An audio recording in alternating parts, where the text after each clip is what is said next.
Hey, what's going on with everybody? Welcome to Tone Talk with Mark Uzansky and Dave Friedman. It's episode 110, and we've got killer guests tonight. We're going to get so geeky. Jim Gaustad. How you doing, Jim? Great. Good to be here. Thanks for coming on, man. Really appreciate it. It's been a long week. How's your week, Dave? It's fine. You know, the funny thing is, ever since I got back from my trip, I don't really want to work. I know the feeling. I'm ramping into it. On Friday. You're ramping into it on Friday. Well, I'm ramping into it all week. I work tomorrow, so this doesn't count. All right. Yeah. Like I was telling you guys offline, I'm done for the rest of the year, pretty much. I've got to, I still answer email and if anything comes in, but I put my out of office and I'm done. So that's why I'm drinking my one beer. One beer. I have something better than that. Yeah, I'm sitting on something too, so we're good. What are you doing? We have Michael Torin. Oh. Gave me you're never gonna see it. Wait, how? There you go. This.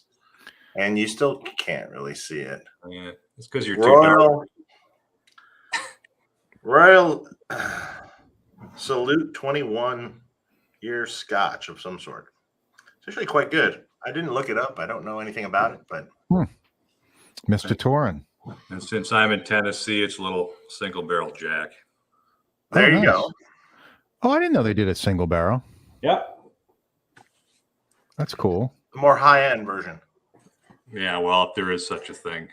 It is Jack Daniel's rot gut, so it doesn't taste much different, does it? No, does it? Does it have much of a different taste? No. I honestly don't taste the difference. It was a gift.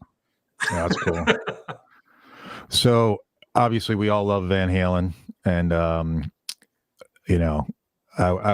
it's crazy that it's been a little over a year since he passed away, but I love your videos, Jim. The depth of just the degree that you go into it, is really, really impressive. Not just your theories and everything like that, but also you're backing it up by showing all the different things that you do to get that tone. And I really find it impressive because I've been trying for years, but to little degrees, you know what I'm saying? Right. But you really took it to the nth degree, and it's super cool. I really like it. Cool. The interesting thing, the reason that I all of a sudden just messaged you out of the blue was on your last video when you were talking about the volume pot. Well, I thought it was my disclaimer. Well, no, it wasn't the disclaimer, but the volume pot, the value of the volume pot. Mm-hmm. This is something I theorized forever. In fact, I was trying to talk Pete Thorne into doing a video where we actually show the effects of a different volume pot. Right. We'd like set it up with a pick guard or something and switch between two different things, and that maybe we'll do that eventually, but it changes things. It's not just the top end. It is. It's that lower mid bump that comes out. It also what really pushed me into it is how you plug into top left on a super lead, and you're running a fairly bright pickup, and everything's cranked, including the guitar volume, and you hit you hit an A chord, or you hit whatever, and the whole thing kind of crashes. It gets harsh for a second, and I used to try to get rid of that by plugging into the bottom input with the top plugged in, but the bottom input not going to anything.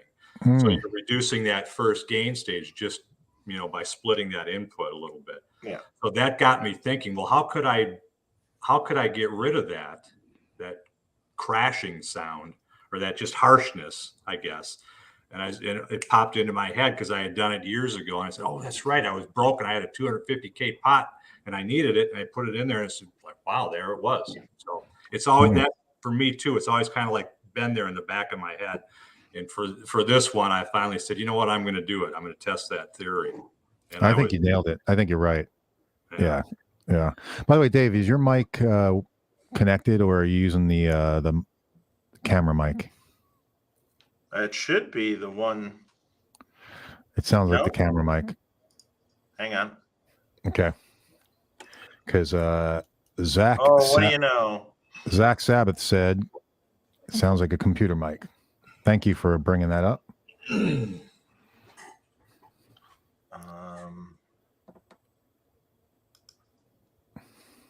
And now, better? Now, much better. There you go. Cool.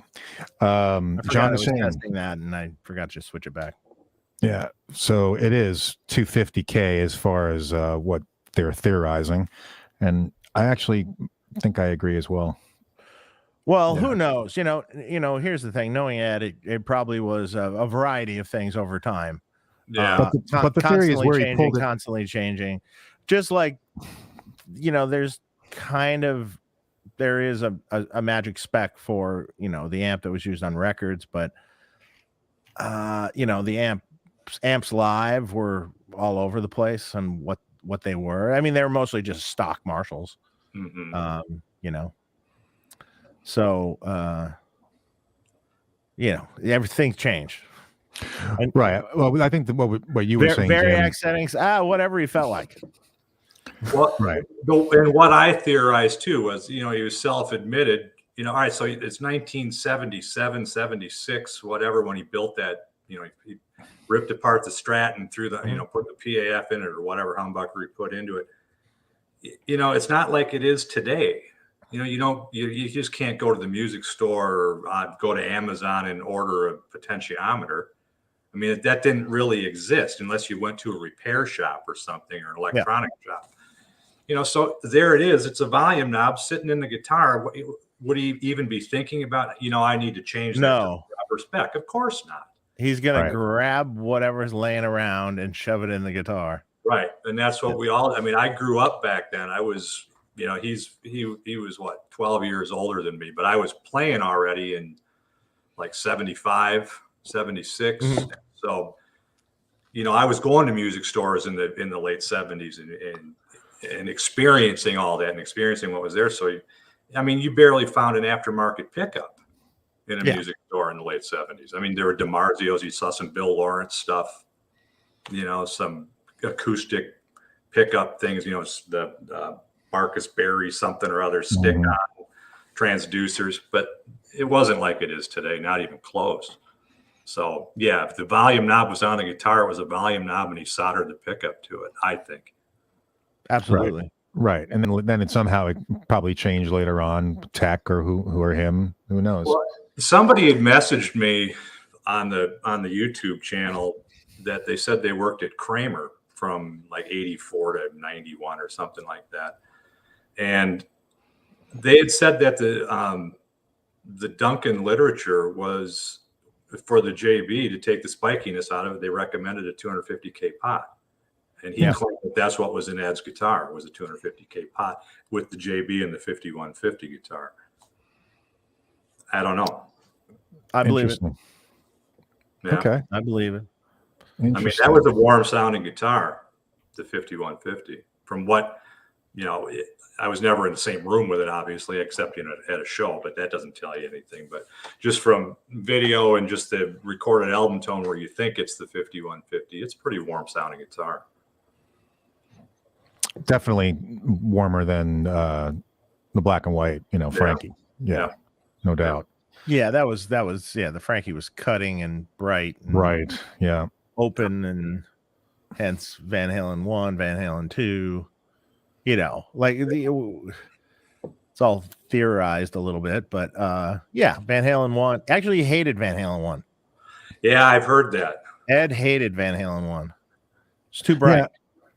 Yeah, I think initially I think from what I read was that they were like, they loved how they sounded, initially, but then over time they were just like, they hated the reverb, they hated this, they hated that. Yeah, but they never got rid of the reverb. That's the other thing. They never got rid of the chambers. They never got rid of the reverbs. They never, even the later was Don Landy. Yeah, that was the style. It sounded, to all of us peons, it sounded great, I guess. Mm-hmm. Hey, I mean, it's legendary. Yeah. So that's Scott Brockway says he thinks Ed had a 1 meg pot. No way. Nope. Would not never have happened. Be so bright. Would never have happened because it wasn't laying around. Yeah, No that's way. that's the other thing. That's not at all not common back then. No. That's very true. That's very true. So I mean, the amp's bright enough. It's okay. it's it's a bright. Well, okay. It's when you're dealing with like the old amps and like his amp, when I redid his amp for him, it's a gainy, warm yet bright tone, but it's got warmth and still to it. They're round. It's not thumpy metal, like it's round and a little bit on the verge of being flubby. It can be not too much, right, but it's a warm round bottom, right? Yeah, it's definitely a warm round bottom, and yes, I would say on the verge of close to being flubby, or some people that would play it might consider it but he controlled it. He controlled it, but you also got to think that he was also using 9 to 40 originally. Mm-hmm. There's no bass in that set of strings. You're not getting the same. Like you put a set of 10s, there's more bass to it. Mm-hmm. And that's another key factor always too, the gauge of strings. Yeah, absolutely. And how that and the gauge of strings, and then that's all adjusted in how you play and how hard you hit. You can't hit 9s tuned to E flat very hard. Well, and he used it's all scale. Yep, he used mediums and he used thin picks too. Medium, right? Yeah. And so it's all kind of, but it all makes sense. It's always made sense to me. You have the lighter string. Okay, with the lighter string, you can't hit it that hard.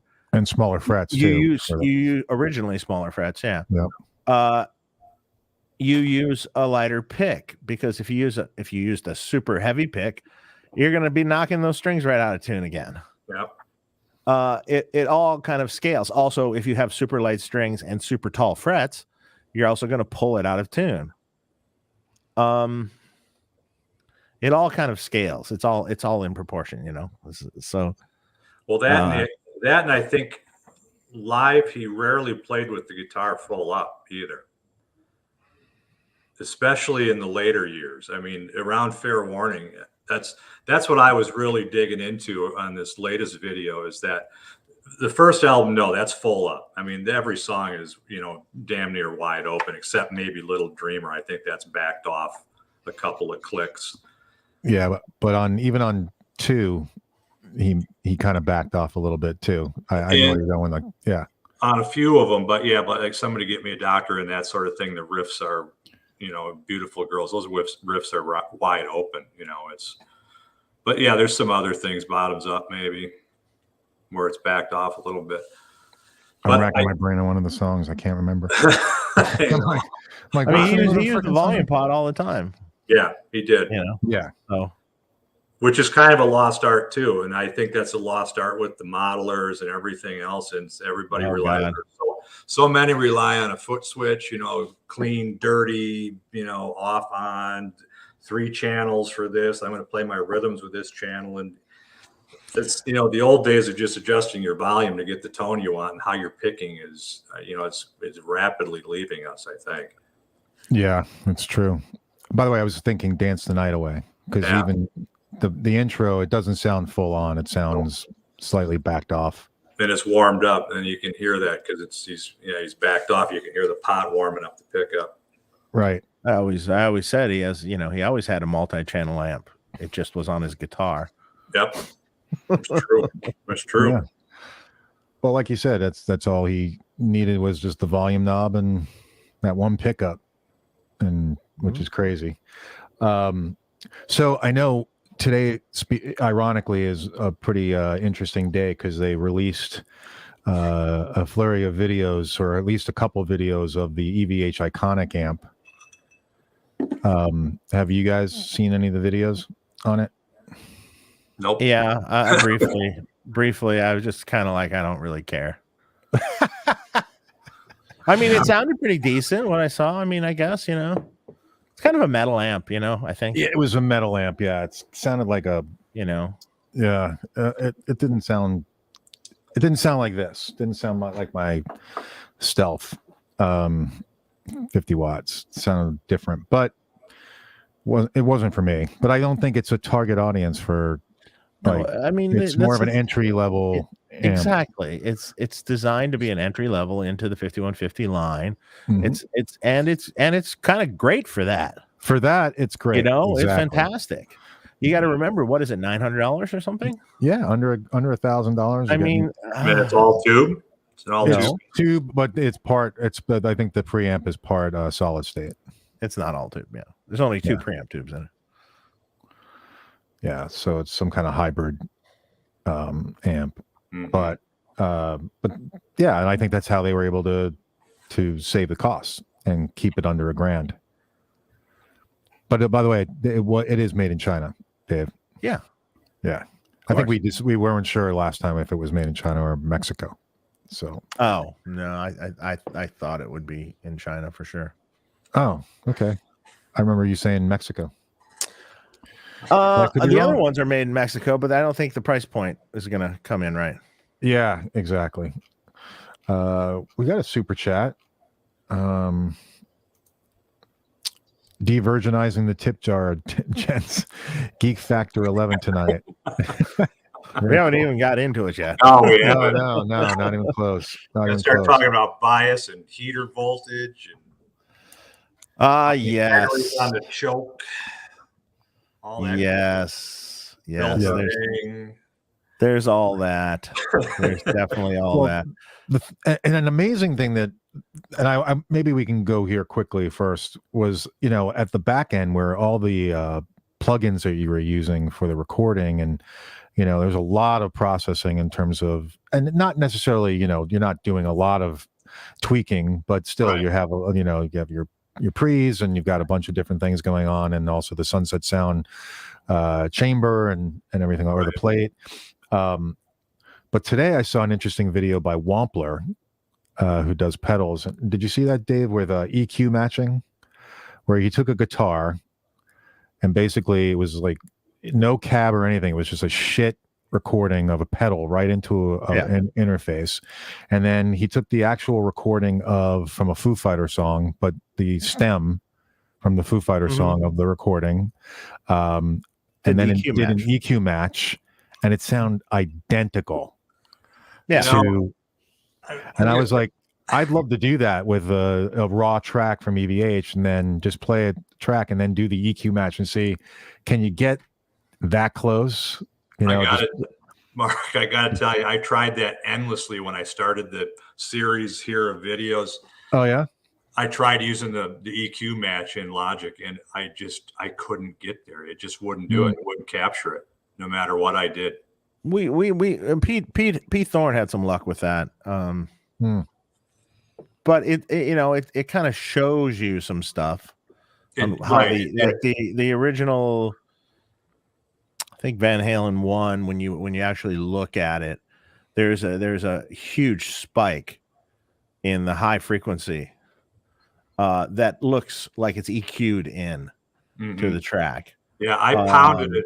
I bump it pretty hard at 5K, but then it rolls off heavily at 10K. And that's what I saw on the spectrum analyzer, doing exactly what you're talking about. Yeah. So yeah, there's like a big 5K spike, and then there's a little scoop in the mid too, around 800. Absolutely. Yep, there is. And because Ed hated mids. Yep, that's what I learned. I heard that told to me by him. So he hated mids, yet somehow he had a decent amount of mids early on. So I was going to say, I don't know how that worked exactly. I think what he referred to is certain frequencies of mids he didn't like. And James Brown confirmed that too. That on the board they would cut a certain thing at a certain point. I don't remember what it was now. And then there's the sound. Mm-hmm. Yeah, for me, frankly, no one's going to get it unless they have Ed's hands. Right. Yeah, oh come on. It's like, you know, and you'd had to be, you know, go back in time and be there with all the exact gear, the exact studio with the same mic placement exactly. You know, it is, and that's the part that's, I mean, when I do these, I ramble so much in these videos. I try to give everybody a break, and I cut so much stuff. I edit it out because I'm just blabbing and blabbing and blabbing.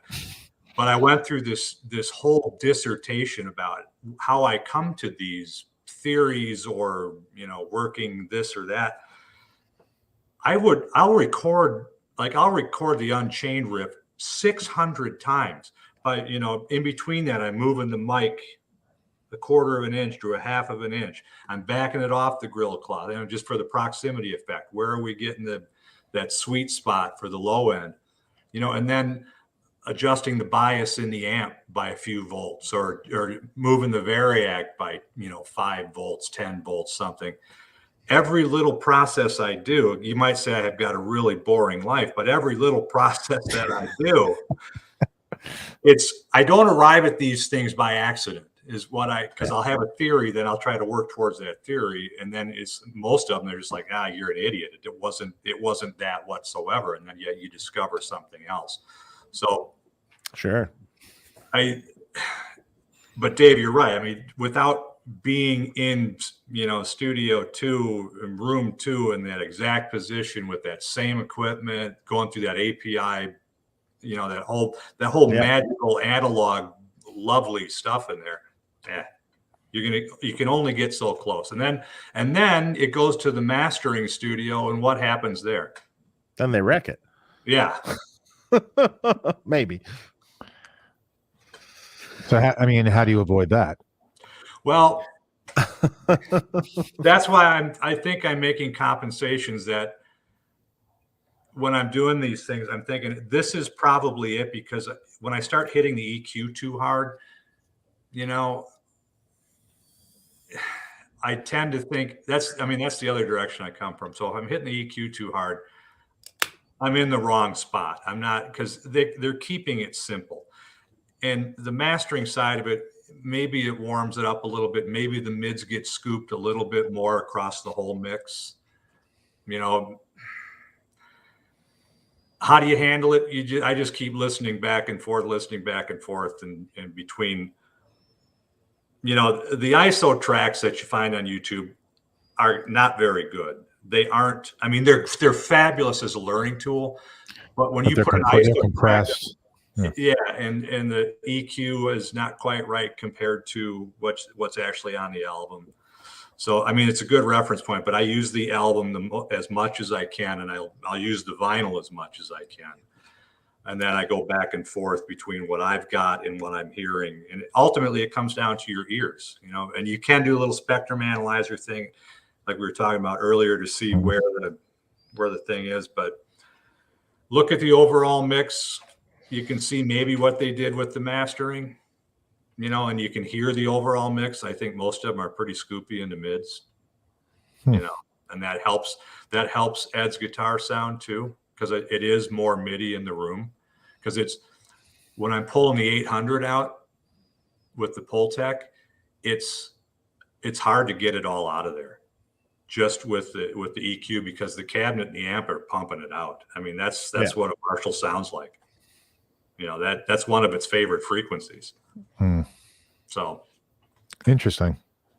That's really interesting. We got a super geeky enough yet? I think so. We haven't gotten anything yet. Gonzalo Cordovas, thanks for the super chat, man. Hope you're well. So, Jim, when is the 1984 album journey coming up? Cheers. I ate all your videos between yesterday and today. Salute. Happy B day, Dave. Oh, happy birthday, Dave. Yeah, 1984. There you go. Oh, God. So, all right. So, who's going to loan me the 58 Carina V? I need that to do. Well, you got the I saw that you got the Greco, right? I got the Ibanez. I got the Ibanez Rock and Roll sitting back here. Yeah. Oh, that's cool. But I've got PAFs in it. I don't have the Super 70s in it. So I don't know. Japanese Senwood and Carina, does it come close? I don't know. I mean, we can give it a shot, but then I need a Kramer Ripley too, so we can do Top Jimmy. Oh boy! Wow, you really? And I think that was a Roland Cube that he did that with. It was the Ripley and a Roland Cube, I think. But wouldn't it have been in stereo in some fashion? Maybe it was 2 cubes. There wasn't a cube, or maybe it was a Jazz Chorus. I thought it was some Roland amp. I know, but I'm pretty sure. I don't know. I'm pretty sure. Good luck finding a working Ripley. I know. Dave's going to build me one. I'm going to build you one. Oh boy. Oh boy. Got a Kelly sitting over here. We can do it too. So. Can you imagine the wiring on that fucking thing? But I'd love to do 1984. I think it'd be fun. But I don't think it's that different. I think what you're hearing is a difference in guitars. You're hearing 5150. Different studio. You're in the studio, different console and everything. But the amp rig is the same. I think he's back to greenbacks. There's a lot of harmonizer on that. I mean, there's a ton of 910 going on 1984. Yeah, definitely. But more than any other album. Yeah. But until you get to the Hagar era, but But the bass, then it was the Bradshaw rack. Yeah. The amp through the Bradshaw rack in the studio. Did he record it that way? Really? Yes. That's why it sounds that way. Wow. So those were the 949s. So that was the amp loaded down with a load resistor. Foley, or was it wet dry? Foley loaded down with a load resistor. Did he EQ then it? Processed through the rack in through an H&H power amp. Did he EQ the loaded up sound though? Because I used to do that years ago. I mean, way back when, and I ran like a Rain 30 band EQ and started pumping it at 8K. Well, yeah, you can do that. You can do that because the load resistor is kind of, shall we say, more compressed, smaller, sort of sounding, less opened up. Yeah. Although the amp was set at 8 ohms into a 16 ohm load resistor at that time, which does actually open it up more. Does sound better that way with a load resistor. But that's what it was. Wow. Bob Bradshaw load resistors in a box. I thought he was still running the cabinet straight out, or like the Palmer. You've got the through jack on the Palmer PDI. No, I'm pretty sure not for those records, because the sound is radically different. It is. It really and is. It's not even remotely like a head to a cab. I don't think so. Wow. Well, that explains a lot. Yeah, I got that sitting here. We can do that.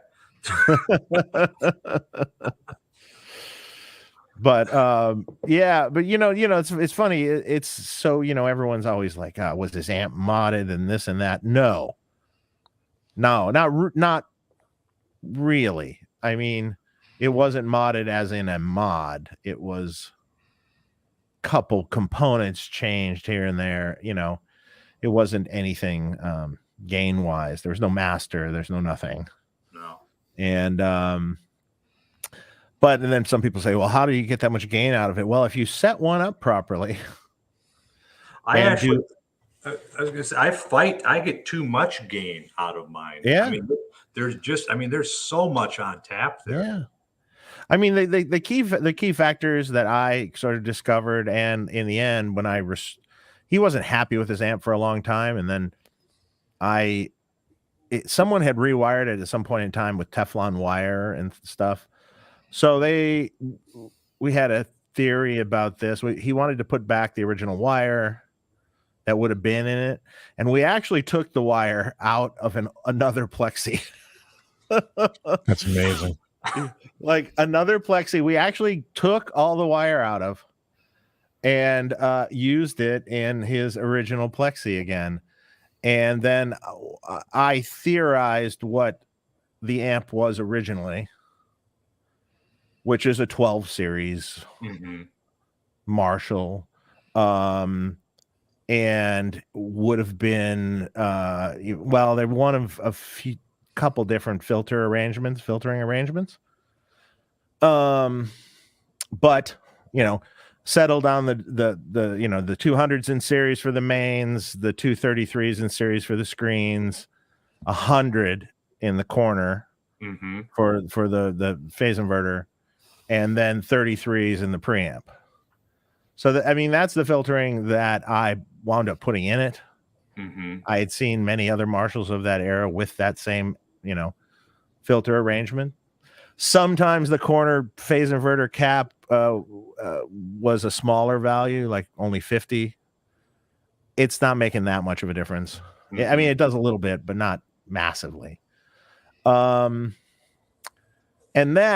also what I hypothesized from everything I read and everything I knew about the man so far is that he always turned everything up. Everything, the bias, just everything. Everything to max. And if you did that on his amplifier, if you took that at 120 volt wall, if you took that bias and made it hot current, essentially, or as he would refer to, turn it up, it came out about 80 mils with the set of tubes that were in it. But then if you drop that with the Variac, it settled around 50. And so that's how I set up that amp for him. And another interesting factor that was in that amp was the original middle pot was not a 25K pot. It was a 50K pot. And it wasn't drifted to 50K. It was a 50K pot. And it was the original pot that was in the amp. Probably Marshall just ran out of 25K pots and just said, oh, just put that in. We got them. That's probably exactly what happened, because I've seen several amps over the years that it's like, oh, we ran out of 100K resistors. Let's use 82K and all the plate resistors. Okay, sure. People wonder why certain amps don't sound as good as others. Right. Sometimes it was that. But the interesting thing is with the 50K mid pot,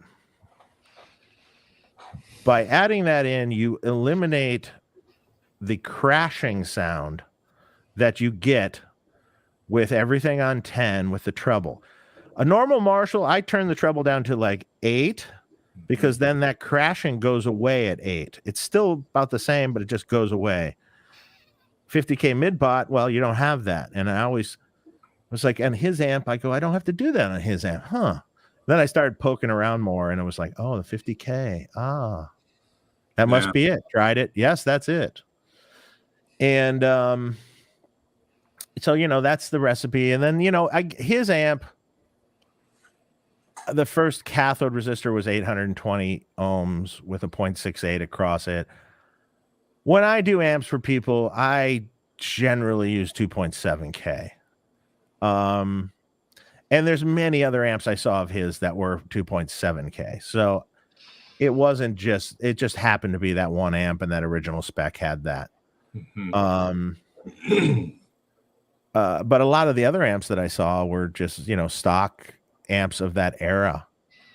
That no mods, really, just stock. Turned it on 10 and went. That's how I've got mine configured. I'm 820 on the front end. I've got the 50K pot in the mid. But you have a low voltage power transformer, right? I do. But if without that 50K though, it crashes. It does that same thing. And you turn treble back to 8 and it's fine then. Then it fixes it. And that's what I do on some Marshalls for people, just like, just turn it back. And I found over the years too that some Marshalls do it more than others, and it sort of depends on the pot values and if they're kind of out of spec. Some do it less when it's way out of spec, and some do it more when they're right in spec. What year is your Marshall, Jim? Oh, it's a clone. I've got other real ones, but the one I keep screwing with is a clone. Yeah, that's just I kind of built it. I bought it off of eBay because it had good bones. It had the good mercury magnetics transformers in it, and it had some mustards, and it was all Sozo caps and mustards and Sozo. It just had good bones, and then I went through and did all my crap to it and kept experimenting with it, which I would never do with a Probably. Well, I probably would. I'd probably hack up an original. See, now I'm not a Mercury fan. I'd rip those right out. But it sounds good. I'm getting the sound. Good. Sounds good. Yeah. Well, everything's a little different. It's all the same, but yet the low voltage and stuff, so it matters. But I still have this piece of paper, which you're not going to be able to read. So this piece of paper is all the documentation from Ed's amp. Wow. Fax that to me, would you? Is there still a fax machine available somewhere? Fax machine, yeah. Where am I going to have to go for that? Yeah, I kept joking. It's been on this piece of paper and nowhere else forever. And digitize it. Finally, my buddy goes, "Hey, you might want to take a picture of that or something." Yeah, I'm using it for a coaster right now, right? just in case. But it's not telling me much. It's just telling me the exact voltages that so. When I did this, I got pretty geeky about it. So I biased the amp at 120 volt wall at a normal bias. Let's see, what did I use exactly? I think I used a 35 milliamp bias right there on his 68.7s.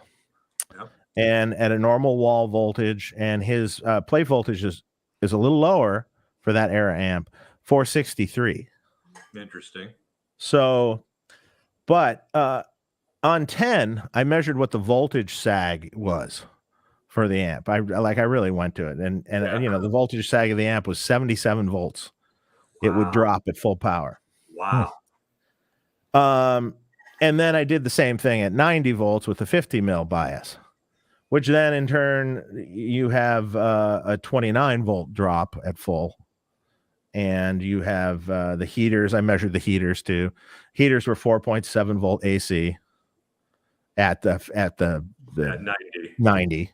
Right. And normally they were 6.3 exactly at 120. And then I measured, the voltages through the preamp too, which is the key. I find, how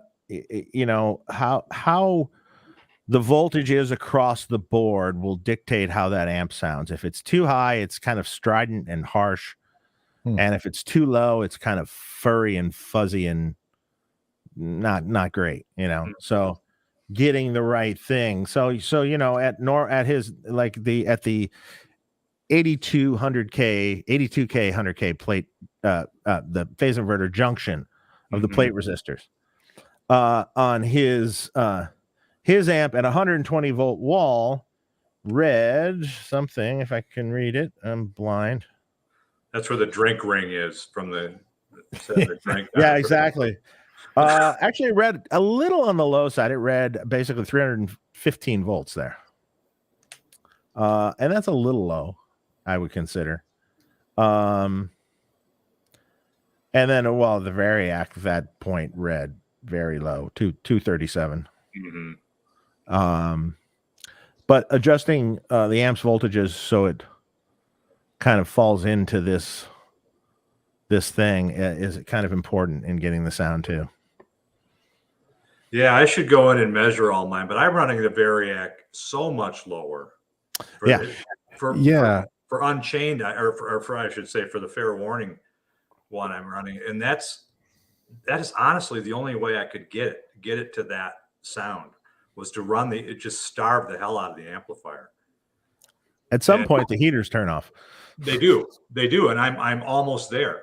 I think I can run that amp at about 61 volts, and that's from the wall. That's about as low as it'll go. I've got an old like a 76. What were the two 1200 watt combos or the 2059s? I think is that what they were called? It was the super lead in the 212 combo. Yeah, it was a 100 watter. That thing will run down to 58 volts from the wall, and it still sounds good. It's really wild. So, but that's one of my questions I had for you is, do you think that tubes were considerably stiffer in the back when they were manufacturing them everywhere, and GE was still in the game, and you'd walk into your music store and there'd just be stacks of every different kind of tube you wanted. I don't know about stiffer, but they sounded different than what we have now, somewhat. I mean, okay, so let's go back. Like, early on, I would venture to say that the first record was also not 6CA7s. I tried that too. I tried the EL34s because his favorite tube out of his mouth was Telefunken EL34s. And if you look at older pictures from, say, Japan, 78 or whatever in Japan, or 78 in Japan, when was that? Yeah. You look at those pictures; those are all small bottle tubes. Yeah. And that's what he used to use. He goes, I used to love them. I used to get them from the TV repair guy. And he goes, I love those. Do you know where any are? No. Those are really hard to find. Yeah, really. But then later, he switched to 6CA7s because they were more durable. And that's a pretty big difference. More scooped. Kind of a cleaner top end, sort of, and more bass out of the amp. Really cool sounding. Yeah. I don't think it's like absolutely you have to have those tubes to do it. No, that's what I found when I was going back and forth, because I was rolling tubes in and out of these amps when I was doing these videos too, trying to find the best set and the pre's and the power tubes. And honestly, it was more of a feel while you're playing than it was. I mean, there is a tonal difference, but it's nothing that you can't do with a quick little dial on the EQ and the post. It's just the EQ is very important. I mean, let's face it. It's not, the amp sounds great in the room, but it doesn't sound like it sounds on the record. Right. Mm-hmm. It sounds killer. It sounds great, but it's not that exact sound. And they're tweaking the EQ. And so that's why you can, when guys obsess about tubes and all that stuff, it's minimal. To me, it's more about the feel, how it feels in your hands when you're playing it, and what it sounds like. Right. Right. I mean, you can get some really shitty 12AX7s these days that don't.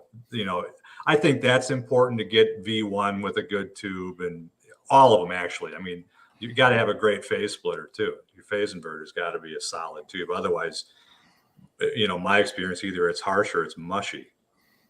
So you got to find the right one for that too. Mm-hmm. But. And that's getting increasingly harder to do. Yes, it is. Yeah. Hey, we have a super chat which leads us right into this question. Say no to Fizzle for the super chat. Thank you. Could you talk about the difference between 6CA7s and EL34 tubes? It's my understanding Ed preferred 6CA7 and later 6L6s. So I think we just sort of covered that a minute ago. Yeah. We were talking about that when you were gone, came in. Right. I mean, the 6CA7 is a little more scooped. It's got a little cleaner sounding top end. It has a little bit bigger on the low bottom.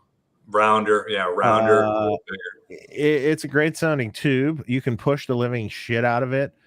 Even if those tubes are 30, 40 years old, they're still probably good.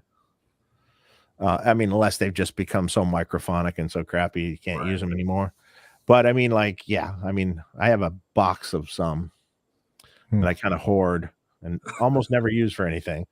But I have them. You can't take them with you, God damn it! Occasionally for the right person, I'm just outside of Nashville. Just send them to me. So you know how many emails you're going to get now, Dave? No, I'm not saying I'm getting rid of any of these. Let's go to private chat for a second. There have been a few people that came in with some amps that had 6A7s in them, and like one of the tubes was funky. And then I would search through my box to see if there happened to be one match that I could just kind of sub in, and but a few key people. Right. I don't know, Warren DeMartini. I guess that's not so. You know, I'll just keep struggling here. and then you know the preamp tubes. Oh my God, that's another problem. Who knows what was in the amp originally? His amp. Who knows? I mean, Sylvania's maybe. Muller's. Who knows? Who knows? Anything could have been in those amps. Mhm. Yeah, I've got Sylvania's in this one. Some NOS Sylvania's, and they're you know, they're a little harsh. I mean, they're probably not my favorites, and they're super gainy. My God. Yeah, they're not always that all that I've noticed. Yeah. I go back and forth. I go back and forth. I got, you know, I'm not a big fan of JJ tubes, but I've got a set of 12AX7s that sound pretty good. I've had them for years, and you know, so there might be from an older batch or something. I don't know, but that sounds pretty good. It just takes the harshness out of that amp. But I don't do that for the Van Halen stuff, because you want some of that harshness. Yeah, correct. The JJs are kind of fat and a little bit rolled. Yep. Sometimes on like reissue amps I work on for people and try to get them to get that close to that sound. Mm-hmm. Sometimes I'll put a JJ in the first slot, and it just takes a little of the ice pick off and gives it a little something that the amp lacks because the transformers aren't as good and things like that. Overall, I loved Chinese 12AX7s for Marshalls. I mean, they were my favorite, but they don't exist now. Yeah, you can't find them. And you're like talking the Rubies, is that kind of thing? Well, Ruby Chinese or other. I mean, we use Chinese. We did. I mean, you know, and now it's become a problem in production amps that we have. It's like, oh, so now I got to pick a different tube that I'm relatively happy with, maybe not all the way. Yeah. And now it's even getting worse because now tube supply is low. So now we're really kind of like scrambling for almost anything that creates a usable sound in the amplifiers. Ugh, horrible. Yeah. By the way, Roger Dad has a comment, and I agree with this. If Ed wrote crappy music, this discussion wouldn't be happening. I agree 100%. Yeah, of course not. The music is obviously the most important thing, and he wrote amazing music. No doubt about that. Oh, we got another super chat. We do. Let me scroll down. Say no to Fizzle again. I love that name, by the way. Well, first it's Music Therapy Laz. He goes, just want to wish you guys happy holidays and great new year. Looking forward to getting my first Friedman head as soon as Dave starts the purge. Yeah, we're going to do that at some point. Well, that's cool. Happy holidays to you too, then. Absolutely. And let me find it. Oh, there's another one from Mr. Fizzle. Yeah. Or Say No to Fizzle. Which one is it? I missed it. It's tagged at 6:50 p.m. So at least on my screen. So it's Dave.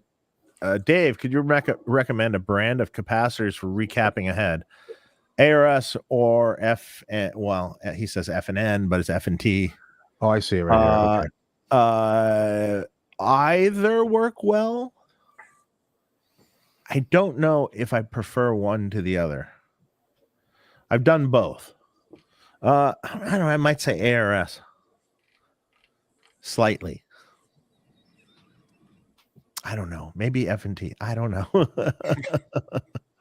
I use both sporadically, depending what I feel like, I guess. It depends. It depends. There's our shirt again.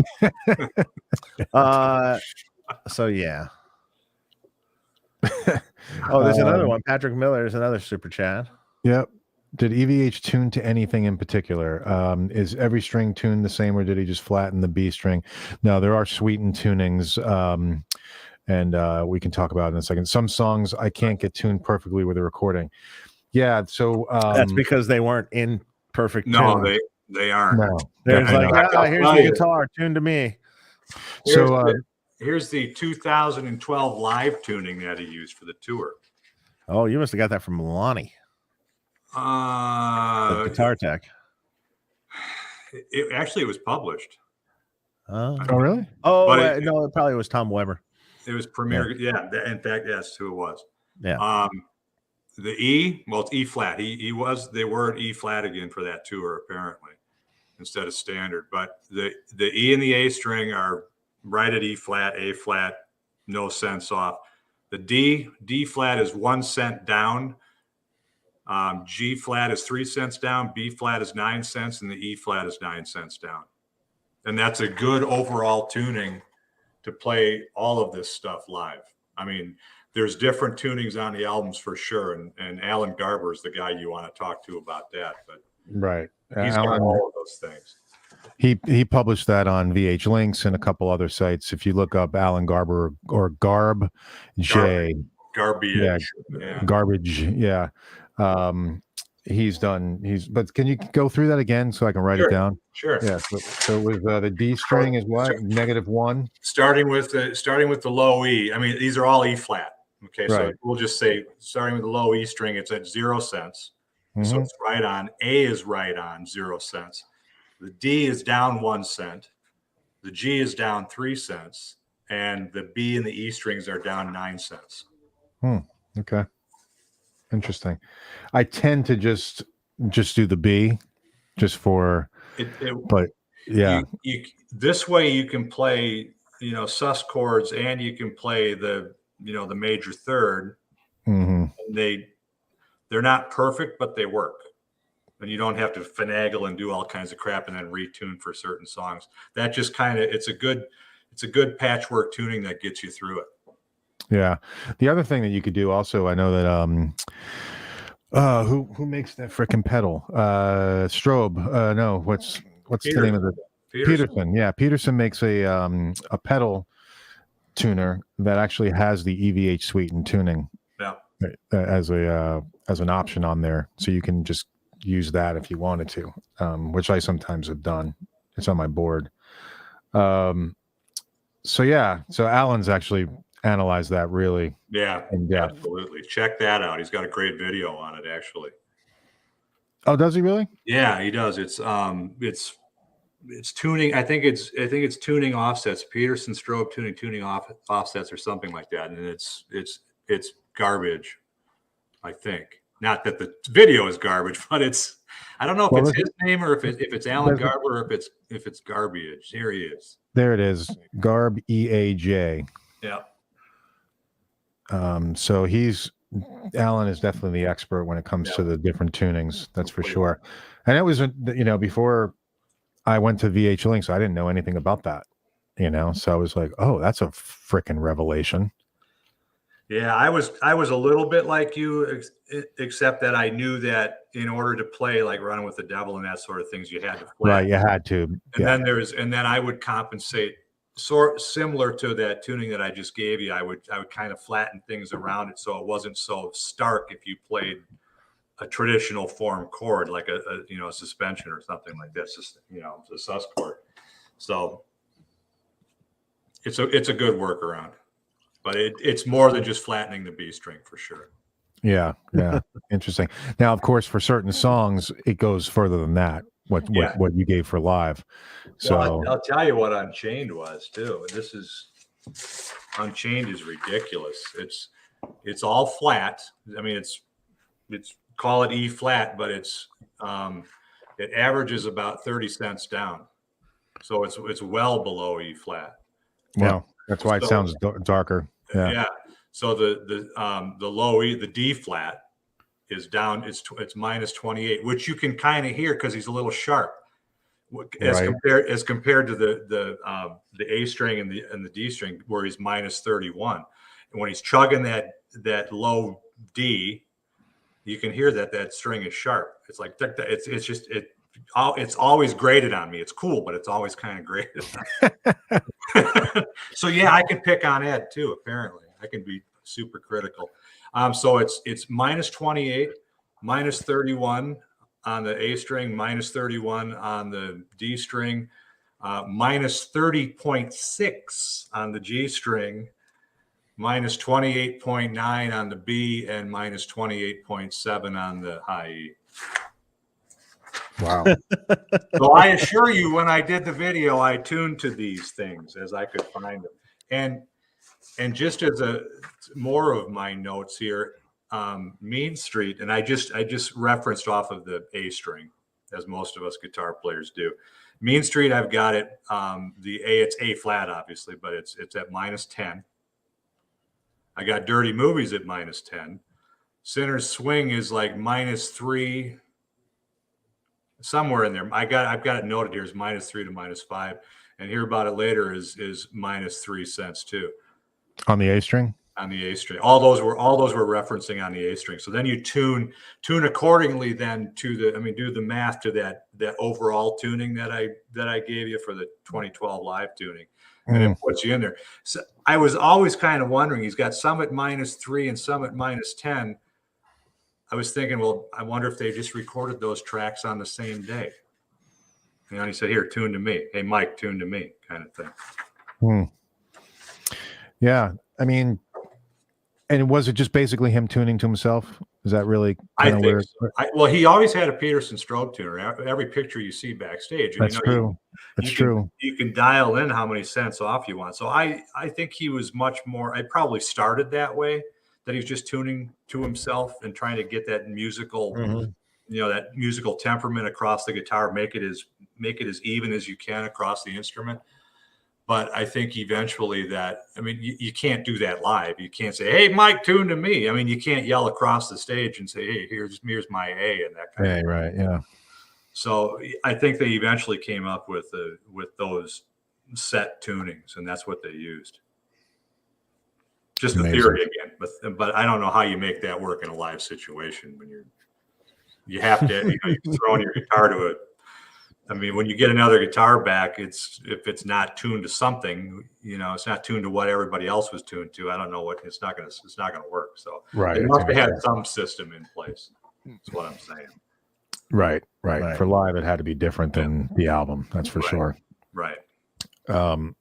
So that's super cool. So we haven't talked about this, but how'd you get into all this stuff? Like, give us the backstory on. Well, all right. So I started. I don't know how far back you want me to go, but I started playing when I was like 9, and that was like 1975. And a good friend of mine, brother from a different mother, was a guitar player, and he showed me bar chords and shit, and he was always showing me Deep Purple and the really cool music at the time. So I was kind of weaned on Made in Japan and that sort of thing. And it's Thanksgiving Day, 1978. We go over to his house for Thanksgiving dinner, a bunch of divorced kids, and the moms and everything. And he says, Jim, you got to hear this. And he drops the needle on Van Halen 1, and it was like, holy shit, what the hell is that? Because nothing sounded like that, It's not. So that changed me from that point on. I was a 12-year-old kid at that point, and everybody, 12-year-old kids loved Kiss. So I loved Deep Purple, Kiss, and anything else that was, Ted Nugent was cool and all that stuff. But, fast forward, I fell in love with it. I went and saw them live in '79 on their first world tour. And that was life-changing. I mean, it was lucky you. It was the coolest show ever. It was absolutely life-changing. Where was it? It was the Dane County Coliseum in Madison, Wisconsin. That's where I grew up. So it was the 7th floor Sheraton from the Van Halen 2. Oh, yeah. Back. So, but that was from the '78 tour. They ended up at a local club called the Shuffle Inn in Madison, Wisconsin.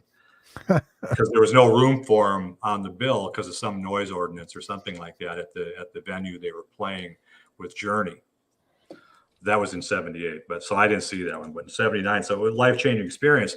But at that time, I had already gotten into the Marshall thing, and so I was well versed in the 4-holers, not the non-master volumes, and we were fighting the same battle, how to quiet these things down. And you would just instinctively, you'd put foam in front of the speaker cabinets, you'd turn them against a wall, you'd put them on the floor, with the speakers facing the floor. You do everything you could, and I think I finally, I was what was that Monty Python movie, Life of Brian, where he's living alongside Jesus, along.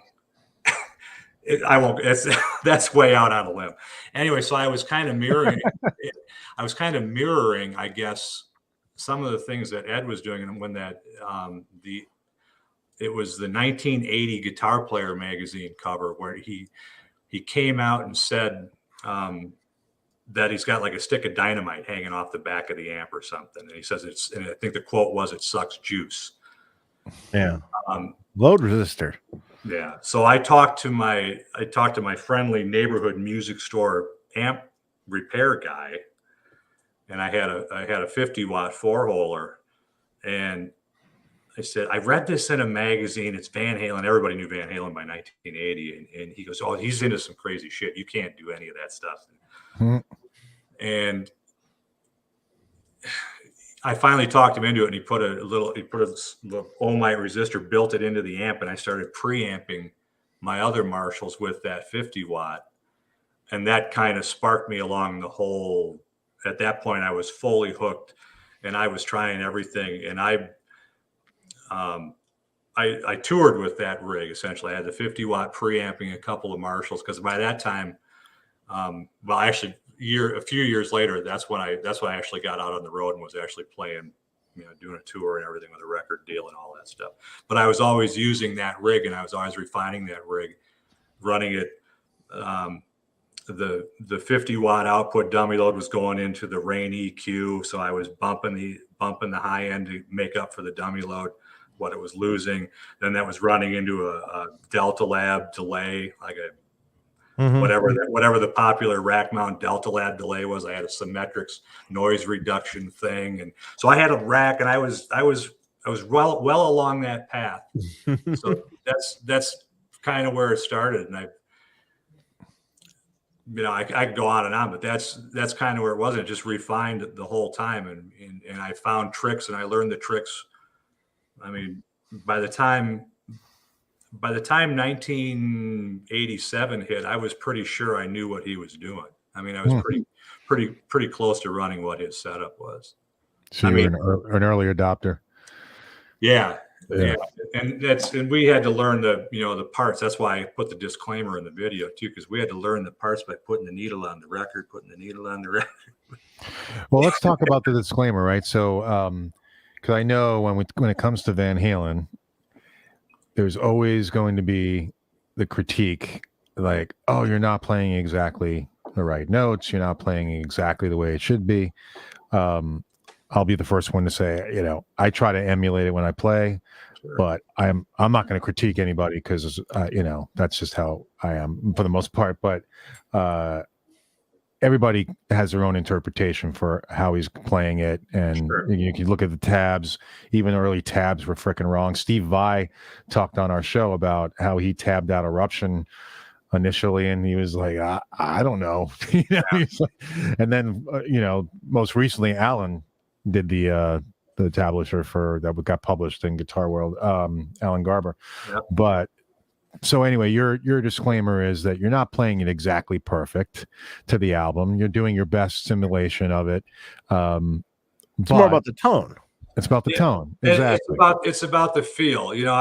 In this day and age, I can't say cop the feel, because I'll probably get arrested. But it's about copping the feel of, and not playing it necessarily note for note, but capturing what made Ed so great. I mean, there's a lot of things, but just the style and the swagger and the swing that he played with.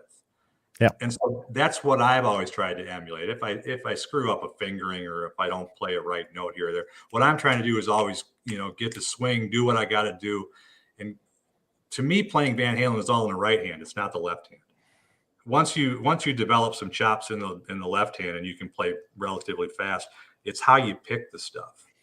It's how you attack it, how you dig in, and how you phrase things. So that's my disclaimer, is I'm not interested in being a clone, a Van Halen clone.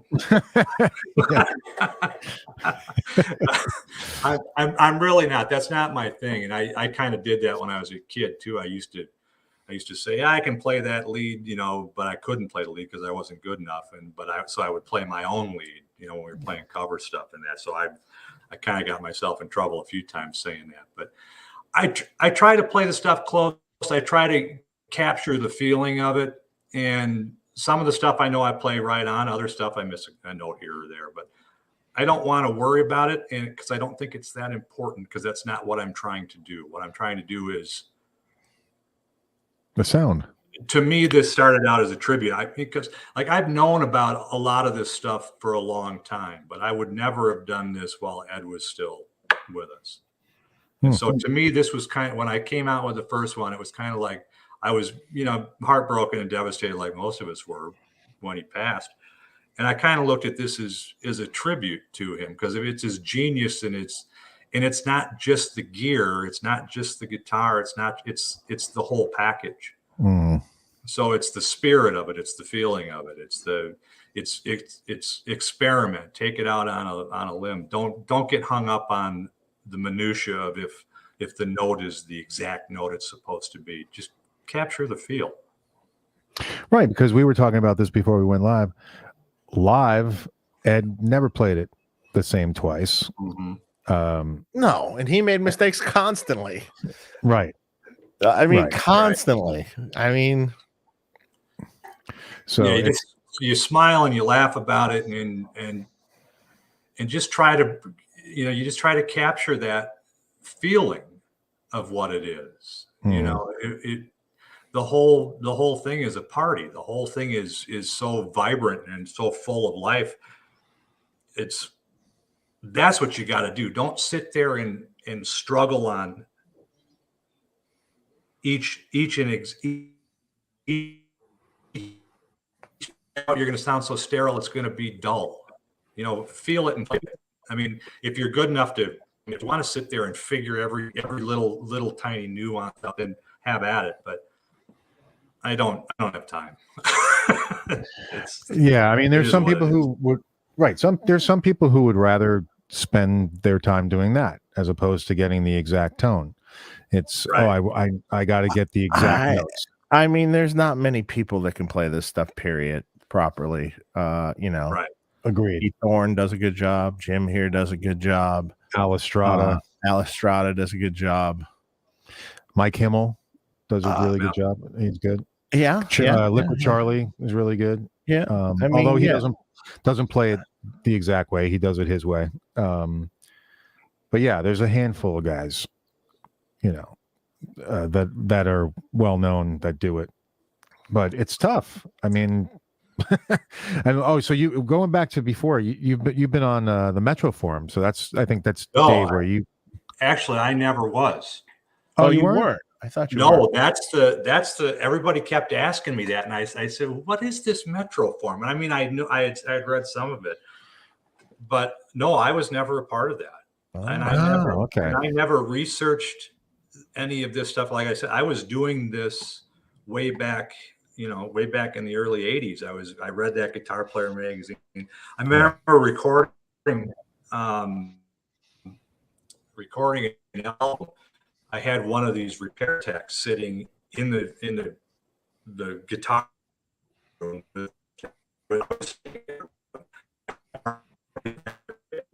First time I ever used a Variac. And that was at the time that we thought he was turning it up to 140.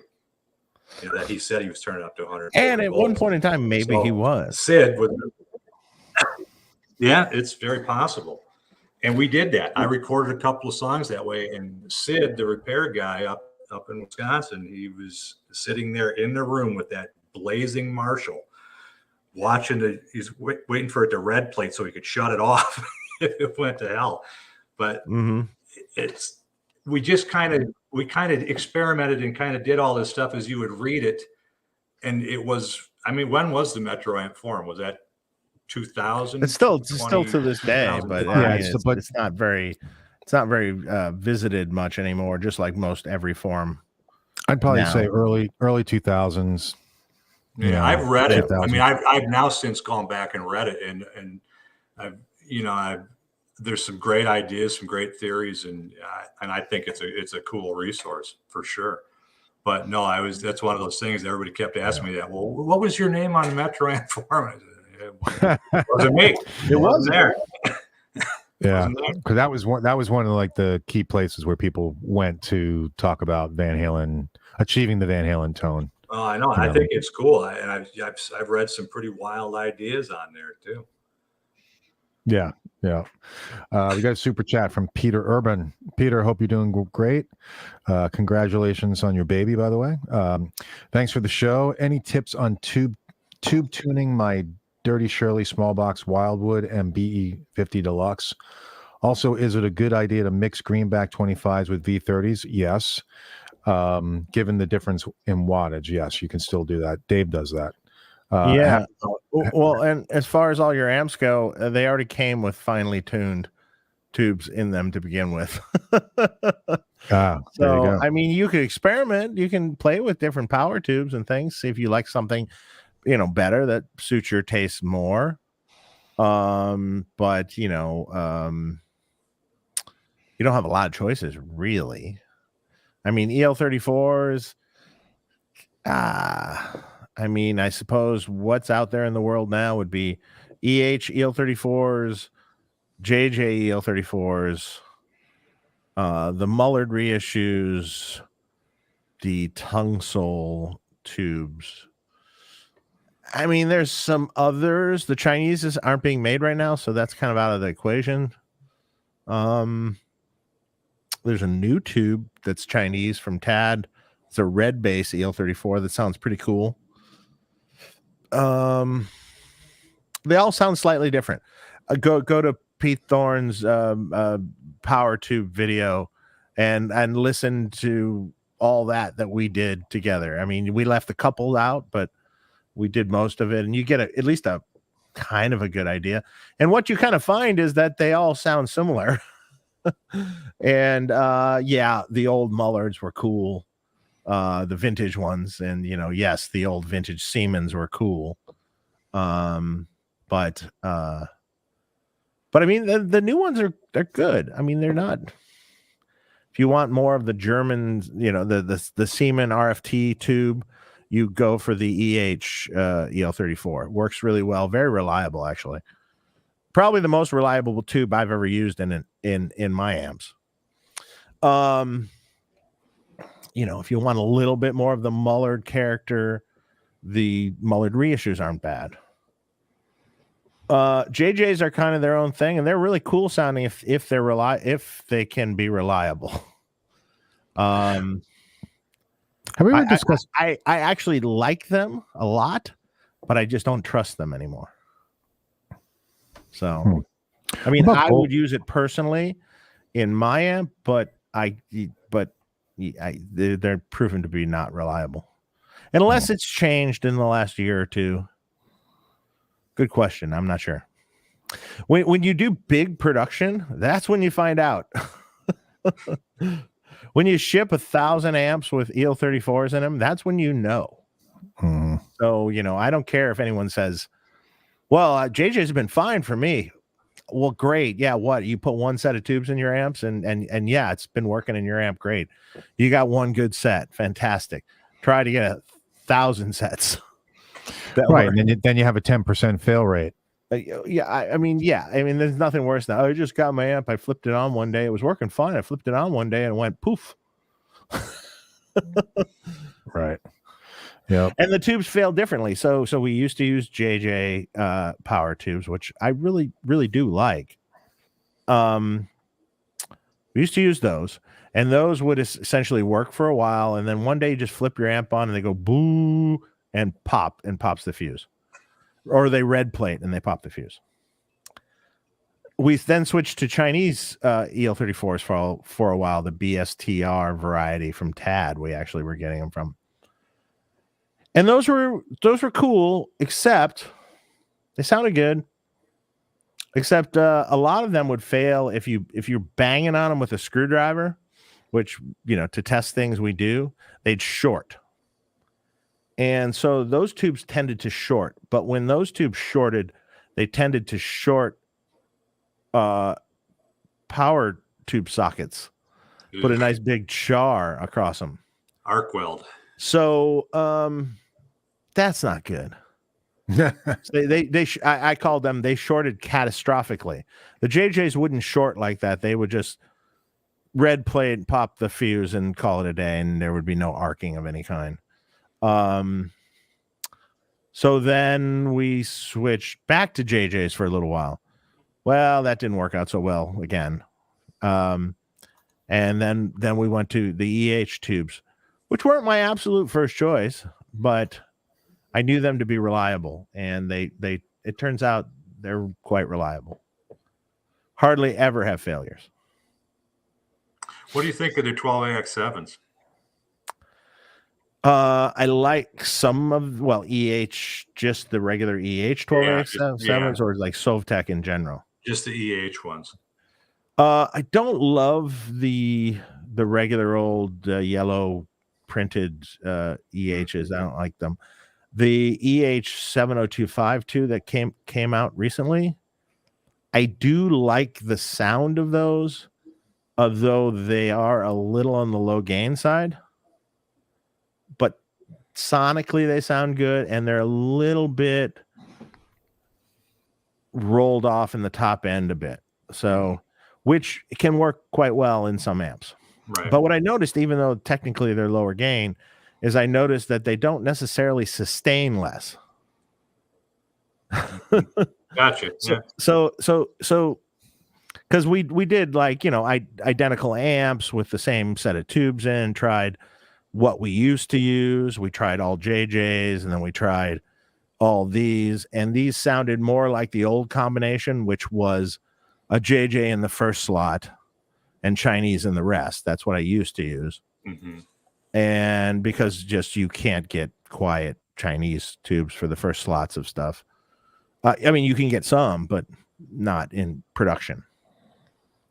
So then we A-B'd it, and it's just like, yeah, the EHs still sounded big. Yes, they seem to be less gain, but if you set the amp and you set the settings slightly different and adjusted the EQ a little bit, it could sound the same, and it seemed to sustain if you just slid up the neck and hung a note, and they seem to just last just as long. Mm-hmm. So less gain really wasn't a problem. It just didn't seem like there was less sustain, So currently we're using those, but those are kind of getting in short supply. We can't win here. Yeah, I know. Eventually it'll be whatever we can get. Put it in. That I don't absolutely entirely hate. I mean, the problem is like we're the company that buys all the tubes out. We go through a lot of tubes. Mm-hmm. And local suppliers, smaller suppliers, forget it. We generally clear them out. If you're looking for capacitors and they're out of stock, it's probably because we bought them all. Either that or Marshall or Fender. Well, I'm glad I got your phone number now. See, because it's an interesting time right now with like trying to keep production moving. Yes. It's a very interesting time. It's like, I get, emails daily. So we can't get this part. What can we use in its place? Okay, hang on. I got to go looking. All right. So-and-so has these. These will work fine. Buy them all. And then those are gone. They had 3,000. Buy all 3,000. Luckily, we're fortunate enough to have enough capital behind it that we can do that. I feel horrible for smaller manufacturers that can't do that, and then they're just screwed. Yeah, it's tough. Getting transformers is tough for a couple reasons. Actually, the only reason you can't get transformers is because a big transformer manufacturer went out of business during the pandemic, and that was Magnetic Components. Who supplied a lot of companies transformers, custom transformers, and different things. We didn't use too many of their transformers, but some. So then basically all falls on Habor. transformers. And well, I mean, they're a small family run company that can only produce so much stuff. Mm-hmm. So now everyone's coming looking for, things and that used to go to Magnetic Components, and they bought some of the machinery from Magnetic Components. They bought some of their leftover stock and metal and boxes and all. Why did Magnetic Components go out of business if the business was so strong in terms of sales? Well, I'm going to theorize this since the whole show is built on theories. It depends.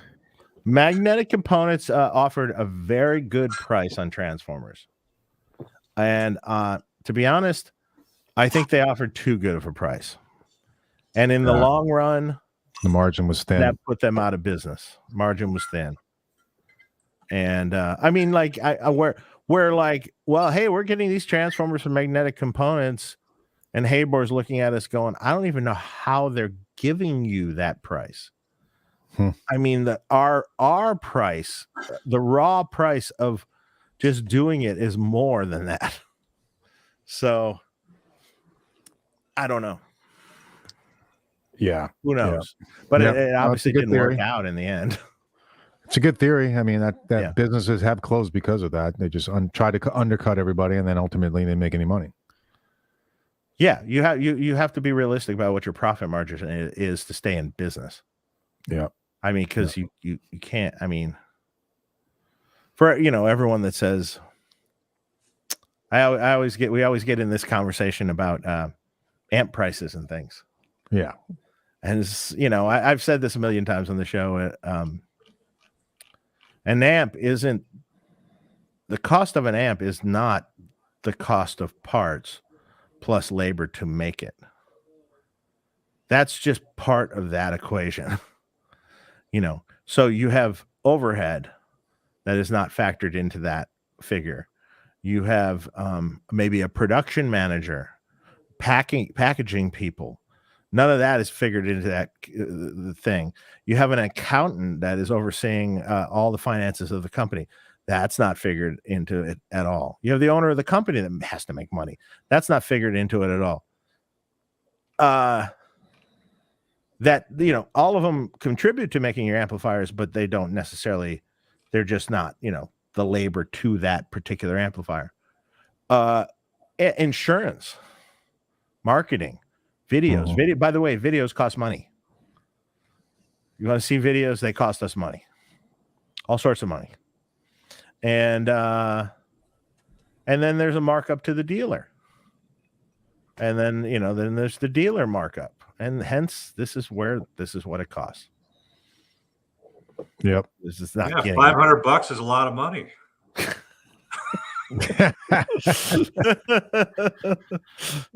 Oh, man. Charlie S. has got a question for you. Dave, I'm playing a Run 20 head. Do you suggest a closed or open cab with two vintage 30s? I guess it depends what you're going for, really. Probably closed. Most likely with vintage 30s, especially. Maybe closed. Yeah. I mean, I use vintage 30s in my 212 cabinet because in that particular cabinet, I thought vintage 30 sounded the best in it. So, if people question why, often I listen to the specific cabinet with different speakers because the cabinet design plays a part in the role of how the cabinet sounds. So you have to take that into consideration. So speaking of cabinets, so I noticed, Jim, your cabinets to your right there, I think, or maybe it's your left. I don't know. Left. Okay. Left for him, right for us. Right for us. Yeah. So you stripped off the Tolex. And I know we've had this discussion that, Ed did that as well early on. Oh, that makes a difference, by the way. Right. Well, it's hard to tell unless you're playing super, super loud. I don't hear. I mean, when you stick a microphone in front of it, I don't hear a big difference. I hear more of a difference in the room. Okay. And certain feedbacks are how the cabinet resonates. It makes a little bit of a difference, and Yeah. that feedback and how loud it is. Correct. You're absolutely correct on that. It's very subtle, but what I keep saying about all of these tones is that it's the sum of all the parts. Everything is a little subtle Right. adds to it. There's not one component that just gets you right to that tone. And in my experience, It's every ingredient in the recipe. and that's one of them. And that's the peeled cabinet there. That's got the JBLs, the D120s in it too. So that's what I used on the first two videos for Van Halen 1, Van Halen 2 was the peeled cabinet with the D120s, greenbacks and D120s. Yep. This one, this video. No. Yep. It is. I don't think it's very pleasant when you're standing in front of it. No, not at all. It's not. Not I mean, at all. those things Which is probably why the JBLs went away. Right. Yeah. They're honky as hell. I mean, they're a little fizzy, but they're mostly just they've got that mid-range honk. And they're bright. So, God, they just crispy. The upper mids are crispy. Saturation. The upper mids. I think you really got me. Yeah. Yep. I think you really got me, and that's a really good. It's like so aggressive. Mm-hmm. That's a stock amp. Yeah. How do those hung carpets on the back wall affect your tone? They help. They deaden the sound. I actually, when I was in here cutting vocal tracks, is when I said I have to do something because I was too live. It was way too live, and I was getting way too much. So it's a huge difference. And I've got acoustic treatments on the front wall here too. So I like the carpets on the wall. So where is that? Is that in your house, a separate building, or what is that? No, I live on I own a horse farm, so I'm an idiot. But so this is like my workshop, my business office, and my studio. So I built this building. So great. This is a great playground for me. So it's separate from the house. It's separate from the house, and nobody yells at me, and I can play as loud as I want because I can't see awesome. my neighbors. That's beautiful. So it's a horse farm. It's a horse farm, yeah. Are you breeding horses or? No, I'm trying to sell them. In fact, I will ship some your way if you're looking. I don't think I can fit anything in here anymore, but when my daughter was young, she said, "Dad, I want to learn how to ride horses." So we took her to lessons and all that stuff, and ended up, like an idiot, I ended up buying a horse farm. So. But at the time in Nashville, probably it was a reasonable price. It's been a home run. Yeah, it is. It's been. Yeah. I mean, and I love it out here. It's great. I can be honky tonking from my driveway in 30 minutes. So I'm not that far out of the city. So it's a good thing. Which part of Nashville are you? I'm in a little town called Fairview. I'm just west of, where Franklin. You familiar with Franklin? Yeah. My cousin lives in Franklin. Yep. So I am slightly northwest of Franklin, and I'm right on I-40, and I'm actually closer to Nashville than Franklin is. Gotcha. I know where you're at. Yep. Nice. Got it. Cool. So you're right there. You can. If I'm ever out that way again, I'll look you up. Absolutely. We'll go on. Sure, I'd never be out there again, but yeah. Oh, you got to come out here. Well, I used to go to NAMM once in a while, and that was fun. But a lot of talent here. God, I don't know. Yeah, there's a lot of talent. The funny thing is, like, over the years with Nashville is interesting. I remember being there 20 years ago or something, and it was a different town. Yep. Different town then. So you got where the honky tonks are. I mean, you had less honky tonks, and it was more mellow, and it was like, great players in those honky tonks, and that you had. But now it's like Las Vegas. Oh, it is. It's nuts. Yeah, they need to get rid of those. Vegas. It's like they need to get rid of the drinking vans or the drinking trucks. They need to get rid of those. Christ, I don't know, man. Oh, it's fun though. Come on, guys, it's fun. I don't want to be down there all the time, but it's fun. It is fun. It is fun. I go down there on Sunday nights because then at least you're not like this in the bar. Yeah. Right. Exactly. Like the funny thing is, every time that I was in Nashville, I got to come actually when it's not summer. Because every time I'd been there. It's like summer, and it's like it's 100 degrees today, and 80%, at least 80% humidity. And oh, by the way, we're gonna walk from our hotel to dinner, which is maybe a mile down the street, but that's a mile in 100-degree heat and humidity. Right. And by the time you get to dinner, you're dripping. You got to get on one of the rental scooters. Yeah. No, it's funny you say that. About 20 years ago, when my wife and I were looking to move, we were leaving Chicago. It was time to get the hell out of Chicago. I've been here for about 10 years now.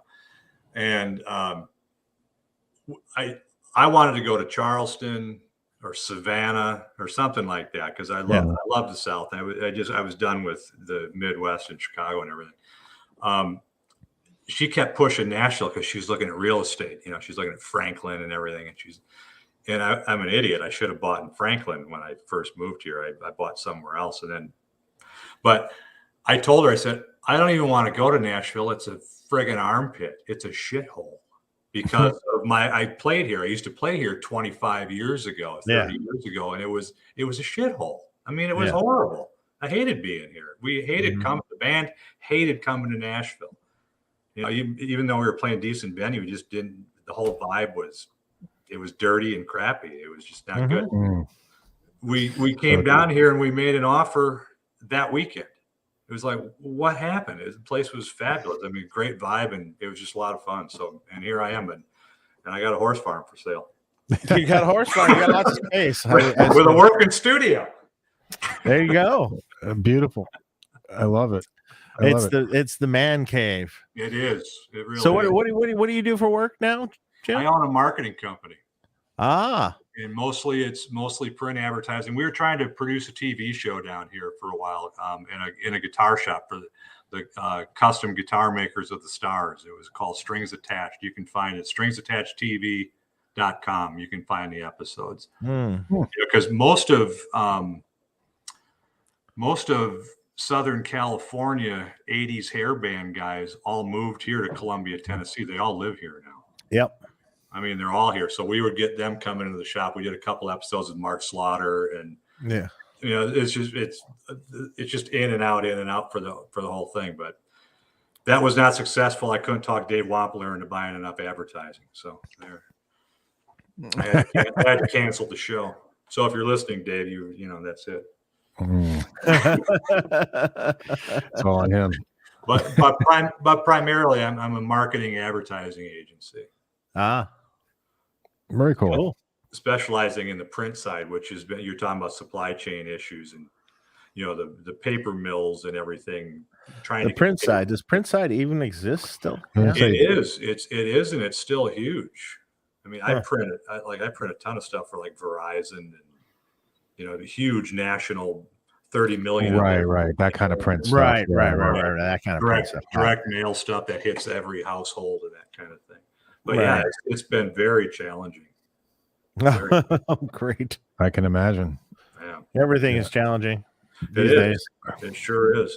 But so back to Ed real quick. So your guitars. So were you as meticulous about the wood and what you speculated about what each guitar should be based on when I started to do these deep dives and I started to, because I had nothing but time on my hands kind of thing, I said, you know what, let me do it the right way.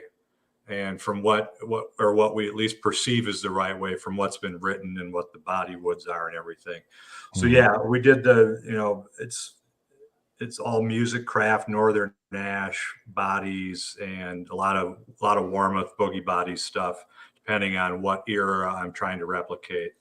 But I tried to stay very accurate to the body woods and the neck, the maple cap fingerboard kind of thing, all that stuff. The proper, even the non-locking tremolos there's 61 or 63 Fender reissue tremolos that I use, trying to get the same cast block and everything. So I've been pretty meticulous about it. And the pickups, the pickups is one of those things that's been a big, Mm-hmm. speculation paradise out there. And it was everything. It was. It really was. And that's just it. Everything and anything. And there, I got so many theories and so many, if you've watched all three of the videos, the Van Halen 1, Van Halen 2, and then the Fair Warning one, the first album, I think, was the PAF out of the 61 335. He said as much. Mm-hmm. And I don't think that got rewound by Seymour, if that's who did that original rewind, which is what rumor has it as it was. We just wish Seymour would come out and give it up for once. I know we had him on the show and MJ. Well, I mean, it's the 78, but I'm not the first rewind. I'm not sure that it is, because, and I'll say this rewind that I used, the one that I had wound for the Fair Warning video, is I think is the same pickup that was in for Van Halen 2. I think it's the early JB. It's the one with the huge coil offsets. It's like a 16.5% offset between the slug and the screw coil. It's massive. So you get that bite and that brightness, but you get the drive of it's a 15.5K pickup. Mm-hmm. And I had one of those in like 1981. It came out of a Celebrity guitar. A buddy of mine at a music store handed it to me. He said, "Hey, I just did this pickup swap out for this guy." He wanted Dimarzio Super Distortion in this guitar. And it came out of, I think it was that one. I have two of these, and it came out of an Explorer. And that was my favorite pickup forever. It had T-top bobbins on it. It had a stubby little magnet in it. Short A5. I'm sure it was a short A5. Mm-hmm. And that thing, if you disconnect it and read the coils, it was the oddest, strangest thing you ever saw, and it measured huge. And I had this pickup, and it had the Gibson patent sticker on it. It was a T-top. It was a T-top that somebody had rewound, and it was, as I had gone further through this, especially for this Fair Warning video, I had suspected this for a long time.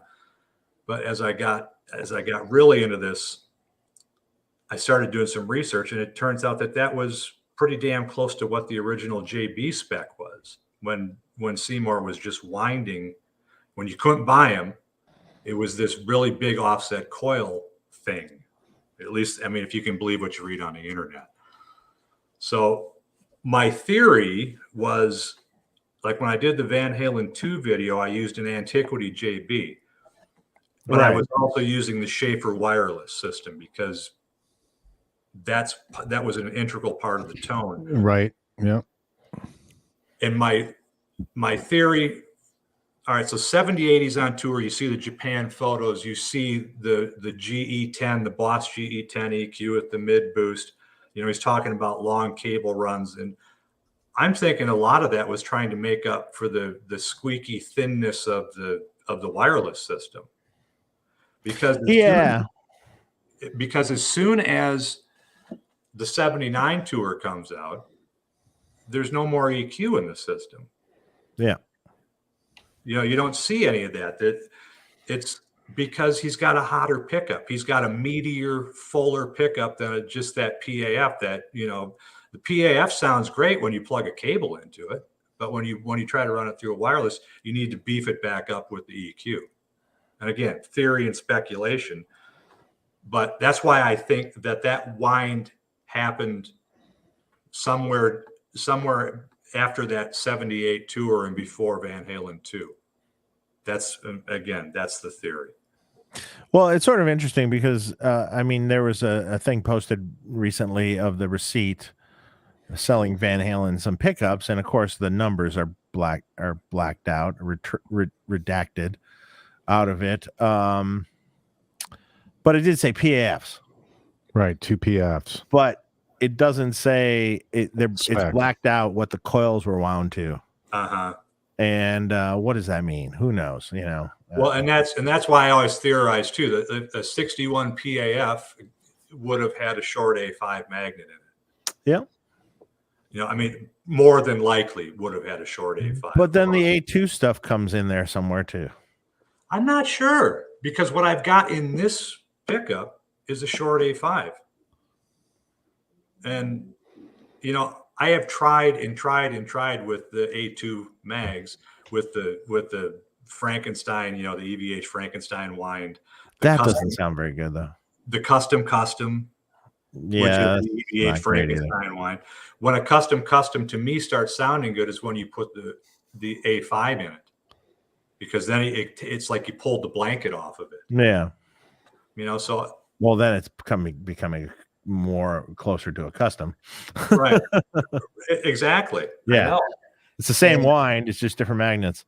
Right. Yeah, I don't know. And then you go to 84 and he's in the, you know, Drop Dead Legs, Hot for Teacher, Girl Gone Bad. If you believe what you read and if you use your ears, that's that V with a PAF in it. But old PAFs can very well have Alnico too. Yeah, they can. So you know, there's that. So no, I don't disagree with any of that. And later on, I mean, the Wolfgang pickups are A2s. Mm-hmm. The pretty sure the PV pickup was A2, wasn't it? Hey, I'm not sure on that one. Can't remember. Dimarzio, the Blucher, Steve Blucher pickup. Well, no, Blucher. Oh, who knows? That was the Ernie Ball. That was the Ernie Ball, wasn't it? Yeah, the Blucher pickup came about from a JB. Yeah. That was wound to simulate the shorted coil JB. That's the A5. Yeah. Maybe. You know, and a lot of that, I think the A2 also might coincide with the 5150 amp change. I mean, look where he ran his treble. Look where he ran his treble knob. Treble knob was on what, about 5.5 or 6? You know, the funny thing is, I've always been a big fan of the old Tom Holmes design 57 classic Gibson pickups. Oh yeah, and those are A2 mags, but that pickup sounds great for the Van Halen kind of thing. It does. And that's what I like a million years ago, late 80s, early 90s. That's what I always used because it was a Gibson PAF, right? And that's what you could buy at the time.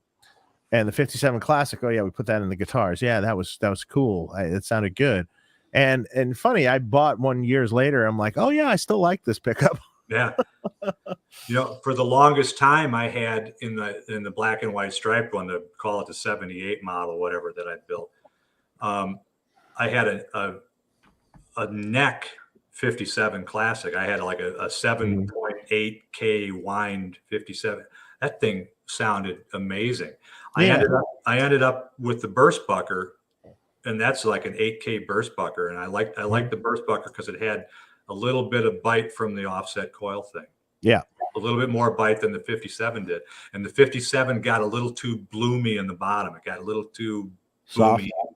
No, it was too much. It was a little just too beefy for the first album kind of sound. Yeah. So that's how I ended up with the burst bucker. But yeah, it's a great sounding pickup. But I mean, you know, he used Mighty Mites, maybe distortions at different times. He used all sorts of crap different times.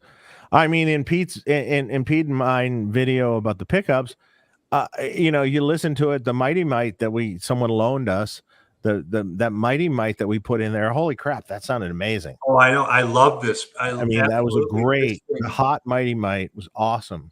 This thing was the greatest sounding pickup until that one coil opened. Yeah. Because it was somewhere. Wade could probably fix that up for you. Just like he could literally just keep the original coil and then maybe just unwind the one coil and use the exact period wire for it. And that's what Wade over at Motor City. Yeah. That's what I need to have done, because that thing, compared to it's like taking the blanket off of a Super D. You know, it sounded so much more open, but it had all that. It had the grit and the grind. It was good pickup. Yeah, totally, really good. So the funny thing is, even when we did that pickup shootout, you know, the brand new Dimarzio Super Distortion that we shoved in Pete's Ibanez sounded fine. It sounded good. Mm-hmm. Yep. It's like some people, the old ones and the new ones, and the old ones and the new ones. Well, okay, Yes, they'll sound different, sure, but every old one actually sounds different also. Yep. Some aren't good and some are good. And I think I don't know, the new one's fine. The new one is fine, and the old ones, if you find a good one, they howl like crazy. So well, yeah, you have to pot them. Yeah, you have to pot them. So yeah, that's I mean, the one Pete has a gold guitar that has one in it, and that guitar sounds amazing. Everything about it sounds good. It's not anything right, really. It's a basswood body. It has this, this pickup in it. It's not his favorite guitar, but it sounds great. And the other funny thing is there are symmetrically perfect coils. So we have kind of a bad place here for RF and pickup noise. Mm-hmm. So in this building, that pickup is the quietest pickup in the house because the coils are identical, but so are all the pole pieces and everything about that pickup. So like each coil is identical. And the wind is to the T, so it cancels completely. Yep. And that's the problem with this pickup that I just had wound. Yeah, it's a noisy as hell. Well, right? it's not outrageous, but it is. It's a noisier pickup than what most people closer to a single coil. Yep, it is. Yep. Yeah, but sure. But it's killer. I mean, that and the 250K pot, when I dropped that pickup in, it was like, there it is. I got it. Yeah. Well, another interesting thing too that we found out in the pickup video was that in the end, I think the last pickup was a Duncan 59. And the funny thing is, in the end, the Duncan 59, although it was a bit on the bright side, sounded fantastic. They sound killer. And basically sounded like VH. But I think a Duncan 59 with the 250K pot would have been the key.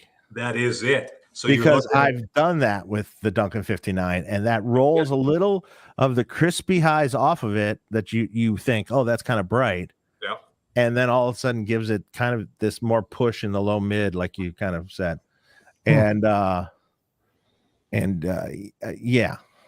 And funny thing is the pickup's still in the guitar that when Pete did the video last, we plugged it in today.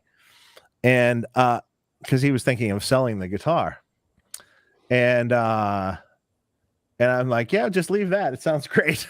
I mean, it really did. I plugged it into this vintage Marshall I was working on my bench, and it was like, yeah, that sounds right. Yeah, right. 8.5K. Yeah. A5 magnet. That's it. I mean, you can't really go wrong with it. It sounds really good, actually. Yeah. No. And that's like the generic PAF spec right there. But it sounds better than some more expensive ones. yes, it does. But if you want to get a really good pickup, the bare knuckle VH2 is really good. That is a good pickup. I have it in a guitar. It does have a pretty good offset in it. It has a nice crispy top. Yeah. And in fact, I want to try that pickup with the 250K now that we're going down this thing. Yes. And that's what you need. They get like you get 9K and above, they start getting a little too dark. You lose that bite. So if you do the big offset, then you can get the push, you can get the drive, and then you can also get the bite. So that's to me, that's the key. So say no to fizzle. Thanks again for your super chat. Have you tried a Seymour Duncan Brobucker? I have not. I have not yet. I have not. I don't even know what the Brobucker is. Me either. He says it's closer to EVH spec. Well, she said that about the 78 too. So yeah, she did. They keep saying that about every spec over there. I don't know what the truth is. I want to see the book. God damn it. They were also supposed to come out with a pickup she talked about in our show, which was the I'm the One pickup. The IM1. It's the IM1. Yeah. It's the Frankenstein pickup again. It was my understanding. It was initially offered with the A5 mag, but then they started doing it with the Gaustad A2. So which sounds kind of dull to me, that pickup. I have tried and I have tried so hard to make that pickup work. I got 4 of them sitting here. They're not in anything. So but in that pickup shootout we did, to me that was almost one of the worst. Yeah, I agree with you. I think it's horrible. Yeah. Especially if you're going to turn the amp up. You know, if you're not using the bright cap in a Marshall. See, that's the custom. Is that amazing? I don't know. You know, here's the thing. Again, go the pickup shootout that we did, and you just hear it back to back, and there's one in there. I liked it, and you know, I thought it sounded good. Yeah. I don't think you here's the EVH bite though with it. Here's the thing. It all depends on the guitar too. Yes, it does. What you know, I keep telling people this. Well, what's your body wood? What's your neck wood? What's your this and what's your that? Because what this pickup might be great in this maple guitar, but you know, in the basswood guitar, it's kind of crappy, and in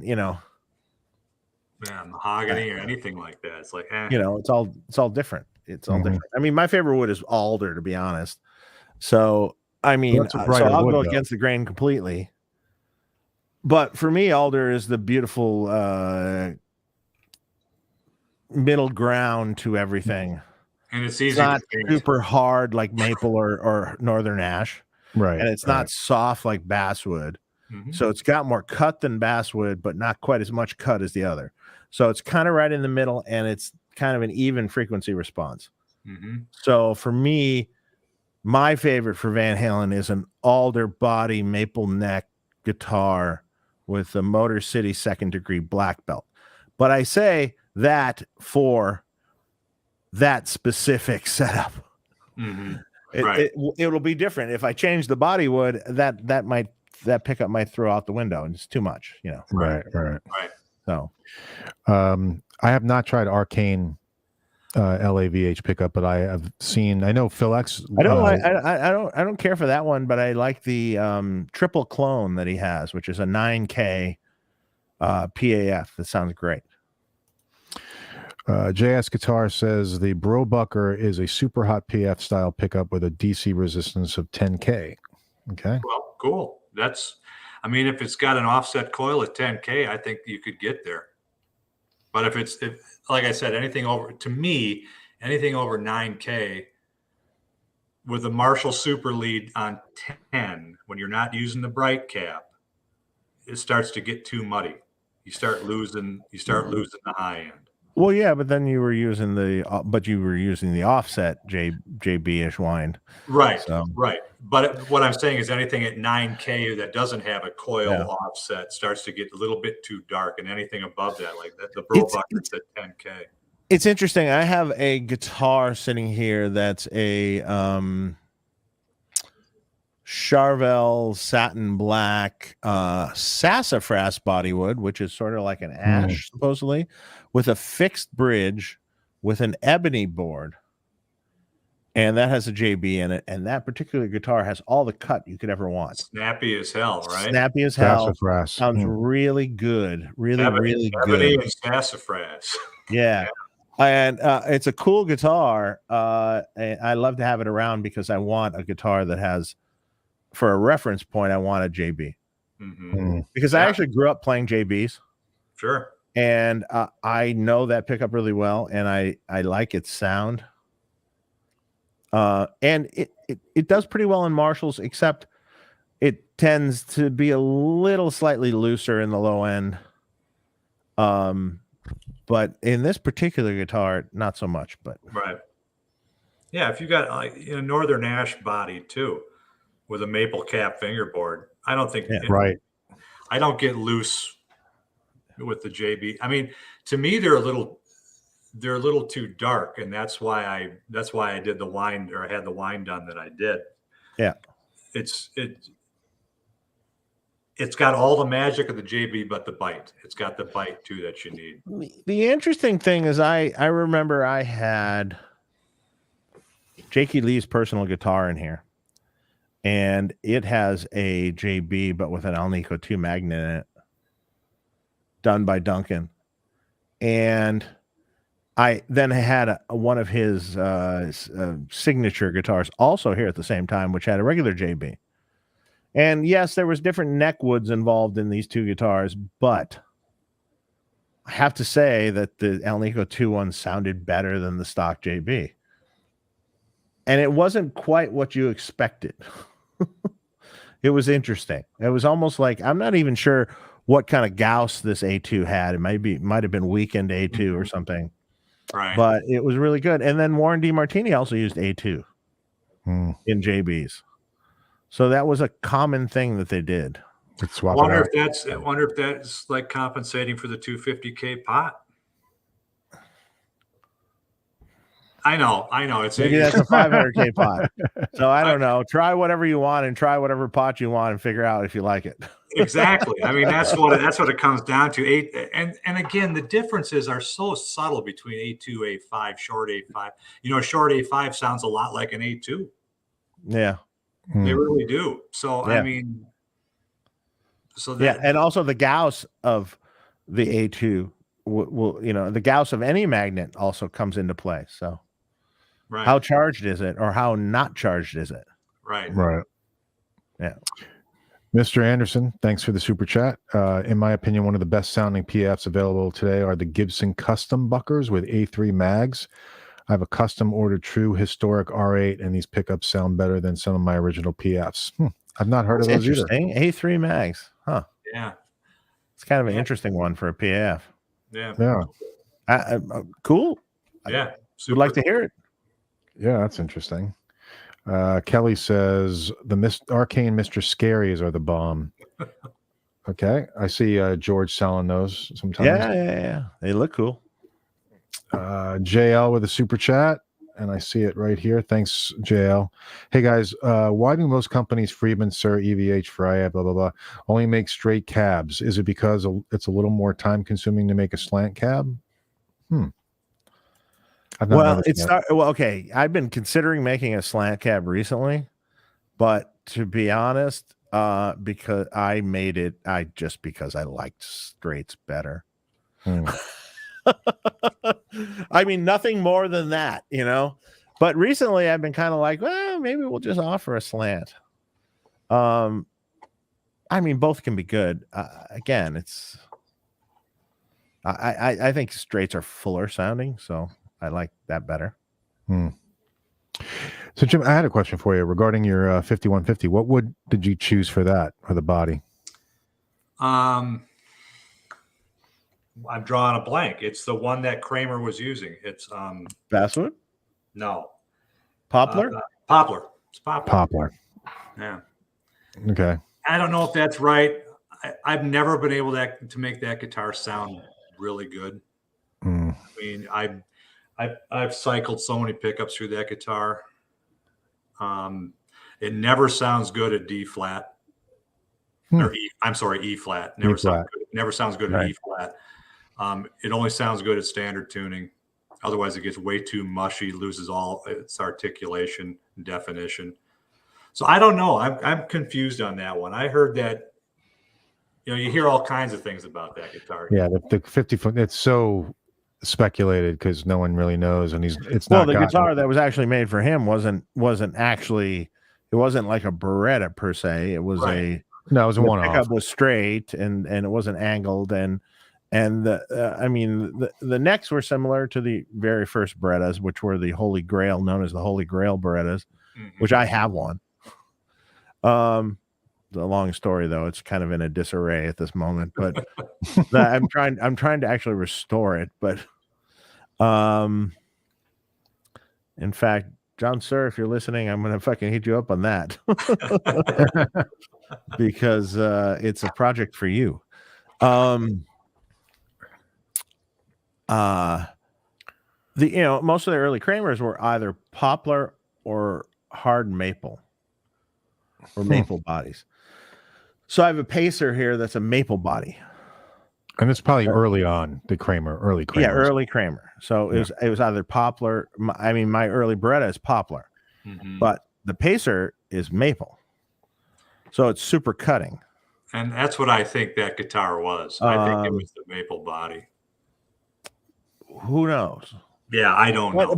But they said later when they analyzed that guitar, it was Basswood. Who knows? Is there a big difference between Basswood and Poplar, though? They're both... Not much of a difference between Basswood and Poplar, depending on how the density of the Basswood.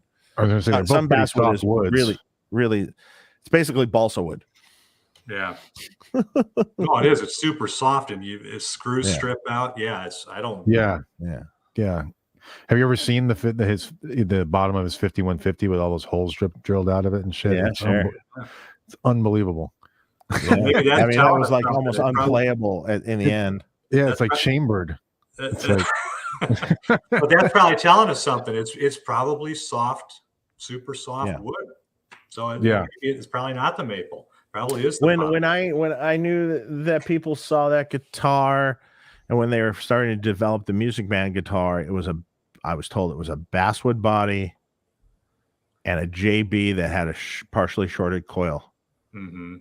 At that point, how long the Music Man? You said No, the 5150 guitar. Oh, the 5150. Okay, so Yeah. So I don't know. Yeah. That's how Music Man they saw the pickup. It's Tom Anderson saw the guitar too, and it was a JB. Yeah. Well, that's the It wasn't rumor. a properly working JB, but it was a JB. That's in most corners of rational internet speak. That's what it is. It's been the JB is what was kind of said that was put in that guitar. But yeah,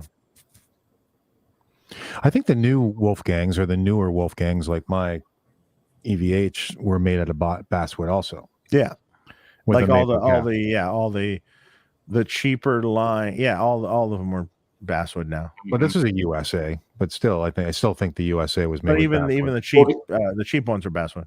The Ernie Ball, the Ernie Ball too. The Music Man is basswood with a maple. But it had a maple cap though. Yeah, maple slab. Right. Yep. I mean, there's a big difference there. Yep, there is. So, I mean, it's like the difference between an all mahogany Les Paul or a mahogany Les Paul with a maple cap. Yeah, I mean, it's different sound. Night and day. Yeah, and by the way, I know you mentioned you have an Ibanez V there, but isn't the Destroyer a Greco you have? Yeah, that's a Greco. That's hanging on the wall. That sounded phenomenal, man. That recording also, it sounded great. Yeah, I took the. I think in the original that first video, I think I had the Dimarzio Super Distortion. Then I did the follow-up video with the same everything set up the same in the room, same amp setup, everything. I did the Super 70 versus the Dimarzio Super Distortion. Mm-hmm. And in the unofficial poll, the Super Distortion is winning. But there's certain things about that Super 70 pickup that I just think are fabulous. It sounds so good. It could be as much as it's just an EQ tweak, and you get you get all that drive and that beautiful top end sparkle that thing's got.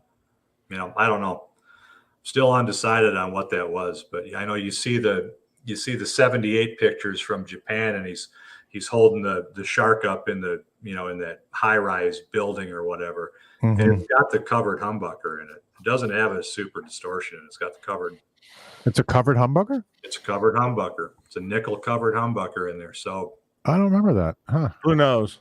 Yeah, and that's the other thing too. He switched that crap all the time, constantly tinkering. So I don't think you can go wrong either way. You just got to find what works for you, really. Yeah, totally. By the way, everybody check out Sweetwater. All right. They are a sponsor for our show. We have an affiliate link in our description below. So for the holidays, make sure you guys check out Sweetwater, use our link, purchase things, get gifts for your friends, family. And we appreciate it. Also, or us, you can buy us gifts. Buy us gifts. Yeah, I have a registry. It's on Reverb. That's funny. It's awesome. Jim's channel. It's just called Jim Gaustad, right? Yeah, Jim Gaustad. I think that's how YouTube catalogs me. Yep. So, that's what I looked up. And definitely check out Jim's channel and subscribe, please. You gonna do some more? Yes, more than likely. I keep getting prodded. And what else do I have to do? Honestly, you're gonna send me that box of 6 CA7s. Somebody's gonna send me a Carina V, and we're gonna do 1984s. So. Oh boy. No, I still, I can circle back. I'd like to touch on women and children first, because most of that is hardtail. Mm-hmm. It's the Chris Holmes Destroyer and the Shark. Yeah. And I think like Everybody Wants Some is the Lots of reverb on that one. Bumblebee, Dimarzio, lots of reverb. That's cool sound. I mean, that's an aggressive, cool sound. That's the end of the JBLs, and I think that's just straight ass greenbacks going on that one. I think it sounds killer. So that one's fun. So I might circle back and grab a couple of those too. But we'll see. And are you planning on going through? Are you planning on going through like the other Sammy albums, or is it really just the 6-pack?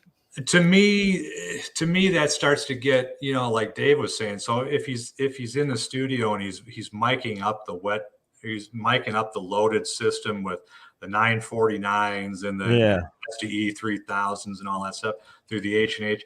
I think it's kind of, I mean, it's cool. It is what it is, but it's kind of missing what I'm trying to do. I'm trying to come at this from what he was doing as a young upstart broke musician, making it work with what he had, and making sounds and tones that we all fell in love with. And so you start getting it. That's to me, 1984 is kind of the turning point. Fair Warning was bad enough where they spent a lot of time in the studio and started screwing around and cocaine fueled, anger fueled, whatever was going on there. 1984 is even wilder. Now he's in his own place, and it's totally different setup, and hours and hours and hours to screw around. It's all different. So, right. I don't know. I mean, the speculation I'm doing on this stuff is on the stuff I've done to date is not that it's easy to do, but at least you can kind of channel it and get it into the track based on what that he had. Now, right. When you get beyond those albums, it's like, well, who the hell knows? I mean, really, who the hell knows? This is an interesting point. The Zero demos, those Gene Simmons demos, sound entirely different. Yep, they do. Than the first album. Mm-hmm. It's crazy how different it sounds. Absolutely. Yeah, I mean, it still sounds great, but it doesn't sound as monstrous and it's not as unique of a tone. Well, that's the question I wanted to ask Dave. The live rig. I mean, before your time, I guess, working with them, but just the stock Marshall rig, the whole daisy chaining. Was there a line out? Was there a transformed line out that was then driving the other amplifiers? Not according to Rudy Laren. No. Okay. That's because that's the. It was one. Essentially, the tone was 1 amp, 1 cab, pedal board, 1 amp, 1 cab. The Univox Echo was patched in only for Eruption. Right. And he also had a different input that he'd plug into for Eruption with an EQ in the path, which was more gain. But then would go back to the normal setup. And it was 1 amp, 1 cab. If he wanted more cabinets, he'd add more amps. Well, and that's where you start seeing that was words from Rudy Laren. So now, how accurate that is or not, I don't know, but I tend to believe him. Yeah, I would too. And Ed never complained about hearing loss, right? Later days, there was some. Yeah, maybe so. But it seemed like I think you take a half stack in a big room, it's loud. But it's not with a Variac at 90, maybe not. Right. Especially if it's a big room. Right. You're playing along with the drummer, and it's not bad, But when you're talking about daisy chaining this and daisy chaining that, and amp after amp after amp and cabinet. Well, that came with bigger stages. Yeah. All right. Well, I guess that's what I'm wondering about, what that rig was. If anybody, it's all a little speculative. Like, for instance, when you talked about him saying that one of his amps had less power than the other with the thing that looked like the stick of dynamite. Mm-hmm. I don't believe that was slaved into the front of another amp. It doesn't work very well. I don't think it was either. I wonder if that was the transformed. What I think that was literally a load resistor plugged into the other speaker jack. And if you do that, that's a parallel attenuator. And it will knock down your volume if you just plug it in. Yeah, that's right. Yeah. That'll knock down your volume if you just plug it in. Yep. Interesting. So you'll lose a little volume right there. Boom, done. Yeah. And the whole thing was originally, it was to lose volume, Right, in the club exactly, and things, because he was too loud. Yeah, it was loud. Turn the cabinet backwards, put a blanket over it, variac it down, all that. Yep. Patrick Miller, thanks for the super chat. Dave, after you restored the Marshall from EVH, did you get to hear him play through it? Was he involved in the nuances of the restoration? No.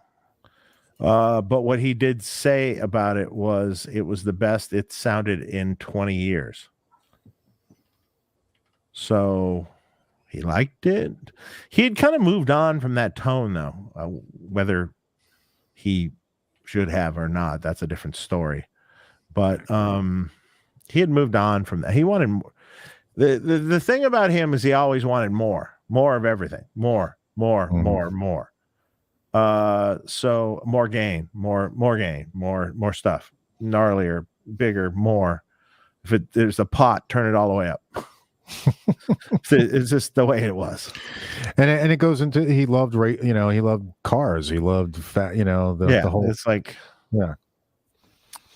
I don't know if he really even realized what he made. What he he didn't love that tone. He was always searching for something more.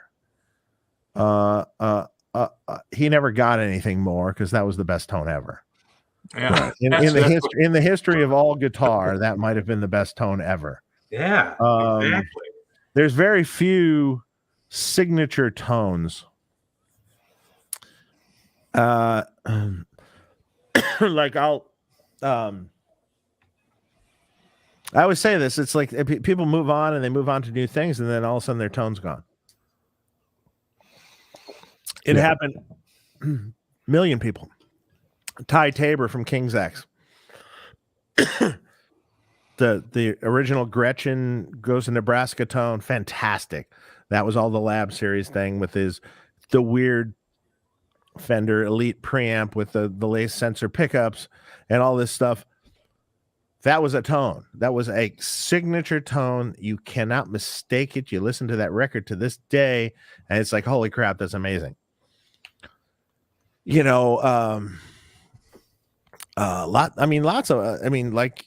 all those greats at the time had really kind of a lot of times unique tones. Warren DeMartini had a unique tone, and a great tone. George Lynch, depending on the record, not all of them, had a great tone. Under Lock and Key, particularly for me. Yeah. Funny thing, the only one that's still using any of that gear is George Lynch. Yeah, he's still vintage amps, cool vintage Marshalls. I saw someone a wet dry rig that he's using, and it still sounds great. Well, it kicks the ass off all the Kemper modeling, this and that. Yeah. Totally. Oh God. I mean, I don't know why guys want to play that way. I mean, I get the ease of mobility, moving it around from gig to gig, but my God, you want to have some enjoyment while you're playing. Jeez. Yeah, it live. I would never use a Kemper. In my living room where I'm just fucking around in front of the house and my TV. Yeah, it's really easy. But and Jakey Lee. Jake had great tone. Great tone. Speaking of Jake, I mean, a lot of those guys did. It was an era when it was an era when you had to, well, you had nothing, and you had to find unique ways to get something.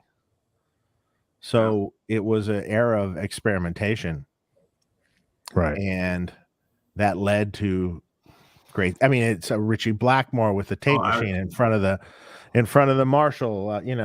Yeah, I mean, that was a unique thing. That's what I was weaned on. How about that when he's in the neck pickup when he's going into that intro to the Highway Star solo on Made in Japan, and that thing is just wailing. He's playing the chord before he comes up on the neck. It's like, what a tone that is! Oh my God, killer, just killer. Amazing. Yeah. So I mean, now no one gets great sounds anymore. No one. I mean, I wouldn't say no one. They have more. They have more things to. They have amps that can create cool sounds. Now it's easier to do it, but it seems like sometimes the time isn't taken to actually get it. I think you got to move a little air too. I really do. Yeah, of course. I hate to say it, but club owners, they aren't letting you do it anymore. Or you get shit thrown at you, or you just do it anyway. Well, that's what's driving these modeling things in front of house, plugging in front of house and all that stuff. Just no cabs, no stage volume. That's just awful. Yeah, it sucks. It sucks. Not for me. No. So I it's getting late. I got to run. So our next show is January 7th with Jeff Pilson. Cool. So that'll be a great show. We're looking forward to that. And like I said, check out Sweetwater. And we just got a super chat right at the last minute. Jamie Tyson, big thanks today for recommending a transformer for my junk box 50-watt plexi. It's just the right one. LOL. That is a good reason. Cool. I don't really remember this, but okay. Well, awesome. Thanks for sending that in. We appreciate it. And yeah, I mean, long live Ed and his music. I'm a huge fan. I know we all are. Jim, I love your passion for it and dedication to trying to get the tone. I want everybody to check out Jim's show and check out his his channel, and please subscribe to it. Okay. Absolutely. And everybody have a great holiday and Happy New Year. All right. Make sure you guys are safe with all the craziness going on out there in the world, and be healthy and happy. And I'm staying home. Yeah. Me too. That's where I'm staying. I'm not going anywhere. So enjoy your food and your family. And I haven't got the virus yet. I'm trying not to. Same here, man.